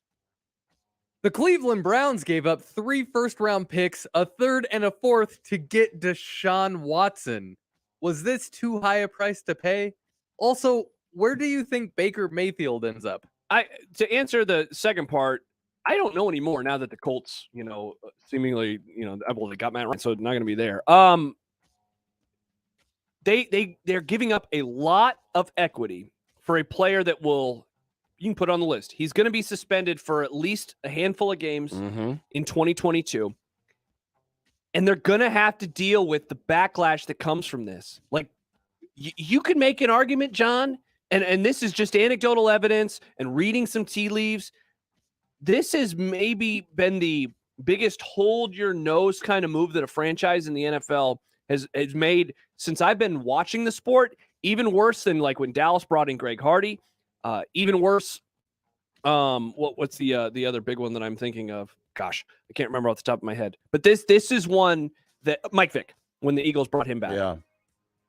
People are pretty pissed about this, and so they're maybe hurting themselves with the franchise. But I mean, that's a lot that they're giving him all his guaranteed money, and he's going to definitely get suspended. Yeah, see, that's the thing, and having a franchise that is not afraid to give up future first-round picks to sign good players. Yeah, it's not the quality of the player you're getting; it's the quality of the person and all the baggage that he brings with you. Yep. And there's a lot of baggage here. Plus, you're virtually guaranteed not to have him for at least 4 games next season, maybe more. Yeah, maybe half the it could be half the season. Yeah. So you're going to be talking about a guy, once he actually starts playing, is going to be a year and a half removed from playing his last meaningful football game. Yeah. How much rust is he going to be shaking off at this point? You almost have to write off next season, assuming that he gets at least a 6 to 8 game suspension. You almost have to write off next season as, well, that's another price that we're going to have to pay. We're not actually going to start to reap the benefits of this until 2023. That's a long time, and people's patience is going to wear thin because, say what you want about Baker Mayfield, he was popular among the Browns fans. Deshaun Watson's going to have to earn a lot of cred. So is the franchise. And so is the franchise. As far as Baker Mayfield, I was with you. I thought the Colts were a natural destination. Now I don't know where he ends up. But he'll end up somewhere and probably have a big old chip on his And by the way, Haymaker points out that his contract is $1 million for 2022, so a suspension doesn't hurt him as bad. And that's fine. Like, that's fine, but you're basically not gonna have him for half a season. And honestly, that's another gross part in all of this is that they set up his salary this year, but the guaranteed money is still like $40-something million. So he's going to get paid no matter what. He's going to be fine. Right. But this is about the franchise. Did they give up too much given that he's going to get suspended and they trade one of those picks? Like, it's going to basically make it win now because the other part about this too, John, is players move all the time. This core group that the Browns have, there's no guarantee that they're going to be able to do anything in 3 years, let alone in 2. Earlier today, The Athletic had a story about Urban Meyer and the toxic environment inside of the Jaguars organization.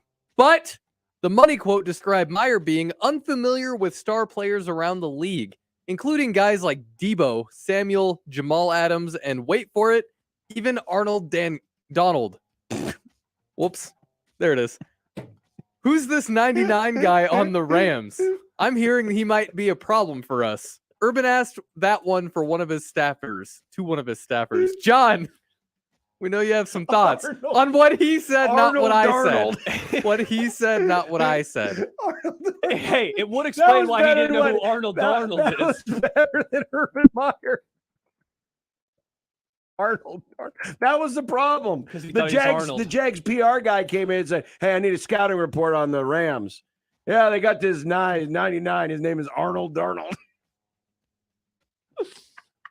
I had a great serious answer for this question, and now it's totally ruined. So apparently, Arnold Darnold. Maybe you should have a cooler name that's easier to say. It is an easy name. It's Aaron Donald. You're Aaron He's Donald. He's the best player in the NFL. It's like not knowing how to say Babe Ruth. So I have heard Babe Ruth. I have heard that people think that this was Ruth? Urban Meyer's attempt at like humor and sarcasm, but nobody in the room picked up on it. Like, that's how bad he is at sarcasm, is that nobody realized that he was being sarcastic.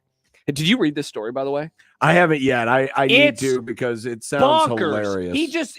He sounds like such a horrible leader, and it just makes me rethink how anyone can be successful at times. Just like life. How did he do this? Exactly. He won 3 national titles, and he flamed out in the NFL in a few months. Incredible. Arnold Darnold. I can't wait for next season just so we can say that. Good news. Oh, remember Pitt quarterback Kenny Pickett and his tiny 8-inch hands? Oh, yeah. Well, today at Pitt's Pro Day, they remeasured and they grew by a whole 1/8 of an inch.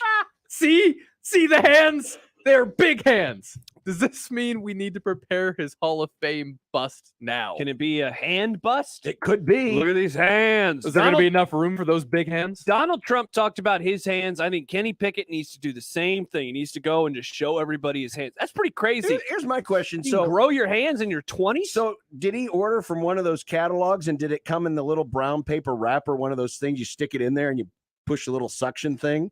Is that how he got his hands to grow? What is that? What are you talking about? Oh, I think I know what you're talking Did you about. get a hand pump? Yeah, a little hand pump. Hand pump action? Probably. Excuse me, sir, but we only sell these for 1 finger. Not for 5. I need it for 5, please. Oh, man. Maybe he had to buy 5 of them. Maybe. Oh, no. Just look like a bunch of bugles on his hand. After a 2-22 season, Iowa State is in the Sweet 16. Are you two about to put some money down on Nebraska doing the same this next year? Yeah, if TJ Otzelberger is the new head coach of Nebraska, I will. He's not. Oh, he's not? Nope. Oh, then forget it. Yeah. That is, I think it's the biggest turnaround ever for a team. Yes. Winning percentage to Sweet 16. And the other thing about it was, Nice. they flipped virtually the entire roster. So it was new coach, new everything. TJ did a hell of a job this year at Iowa State. Congratulations to him. Mustache Adam quoting Nick says, "Me Nick, like race, no read good." Ooga booga car fast. And you know what? I even had a token question in here about F1, but we're out of time. Oh, no! Oh, we're not going to get all the hot takes about Mercedes. How did Ford do? How did Ford? There are no Fords in Formula One. You know what? Like That's why Formula I need to watch that Technically, more. Williams started out using Ford engines, but that was a long time ago. Cool. Kind of engine. Yeah. So is it a Red Bull engine? Yes, it's a modified Honda because Honda got out of Formula One last year. Oh, that was before Nothing Red like Bull them won. modified Hondas. I got nothing. Wasn't doing great. I'm going to just look at Bet of the Day stuff. Yeah, you look at Bet of the Day stuff, and we will be back. Look, Flan's jumping on TV. Nice. Flan's on Sports Center. Awesome. How awesome is that? Back in a minute. 1620 The Zone. Live from the Host Coffee Studio, this is 1620 The Zone. Wanna bet? Las Vegas is miles away. The sportsbook at Ameristar Council Bluffs is much closer. We're your 50-yard line. Behind home plate. Center court ticket. To real-time odds and over-unders. We've got all the action and the best odds in town. So grab the crew and place all your bets on all your favorite teams at the Sportsbook at Ameristar Council Bluffs. Must be at least 21. Terms subject to change. Gambling problem? Call 1-800-BETS-OFF. Sports betting is legal in Iowa and not Nebraska. At Union Bank, people don't have your money. Your money has people. First home people, investment people, people who answer the phone and your chats, dream car people, dream retirement people, driving your dream car in your dream retirement people, small business people, credit card people, and all the other people you need. At Union Bank, our people help you do more than you dreamed possible. So stop in and say hello. We can't wait to see you. Union Bank and Trust. Member FDIC. Marvin Windows has long been known for their lasting value and beauty. Carp's Complete Home Exteriors is Omaha's first authorized Marvin Windows replacement contractor. For a free estimate, call Carp's Complete Home Exteriors or visit carpsomaha.com. Want to do something nice for a veteran? Then stop by any 42 Degree location and receive an extra discount with your donation of can or box food and hygiene products for the Veterans Food Pantry of Omaha. Donate 2 cans and receive an extra extra 5%. 4 gets you 10%. 6 or more, 15%. With multiple locations, the most knowledgeable and friendliest staff, and a drop-off point for all your food and hygiene products for the Veterans Food Pantry. 42 Degrees, the source by your mom's house. Don't miss this week's Zone Deal. This week's half-off deal is to Amazing Pizza Machine. Get $50 in gift cards for only $25. Amazing Pizza Machine is at 139th and Millard Avenue. Find out more at AmazingPizzaMachine.com. $50 in gift cards for only $25 to Amazing Pizza Machine. This week's half-off deal. Zone deals go fast. 9 a.m. Friday, 1620thezone.com. Get your Fernando's fix with yours truly, Gary Sharp, this Tuesday at Fernando's at 75th and Pacific. We'll be there with giveaways and great food and much more from 4 until 6. And don't forget, 75th and Pacific, 1620 The Beer is on tap. We will see you on Tuesday, 4 to 6 at Fernando's, 75th and Pacific. Unsportsmanlike Conduct with John Bishop and Josh Peterson. Coach, my mom would like you to sign her chest. On 1620 The Zone. And you know why I'm laughing, don't you? Now, it's time for the Unsportsmanlike Conduct Bet of the Day. Just a little bit under where some folks would like to see this one wind up. Brought to you by nobody. You gotta be kidding. Really, we don't have a sponsor. Sorry. All right, so Nick had something called Carlos Saints. His name is Carlos Saints. Okay, that was a loser. John I could had have told you that. I mean, the Saints haven't been good for a couple of years. Yeah, now. right. You didn't even spell his name right, John. Drew Brees back anymore. John had Creighton on the money line and Providence -2, so he was a winner chicken dinner. And then my 3-teamer hit last week as well. I'll be honest, I didn't look up Robbie's. No, well, Creighton won by 3, right? So his did not win. His probably did not win. I'm going to go with some women's hoops tonight. Give me the Tennessee Lady Vols minus the 9.5. Do they still call them the Lady They Vols? do still call them at least on. That's weird. Yeah, indeed. So they're minus 9.5 against Belmont, minus 105.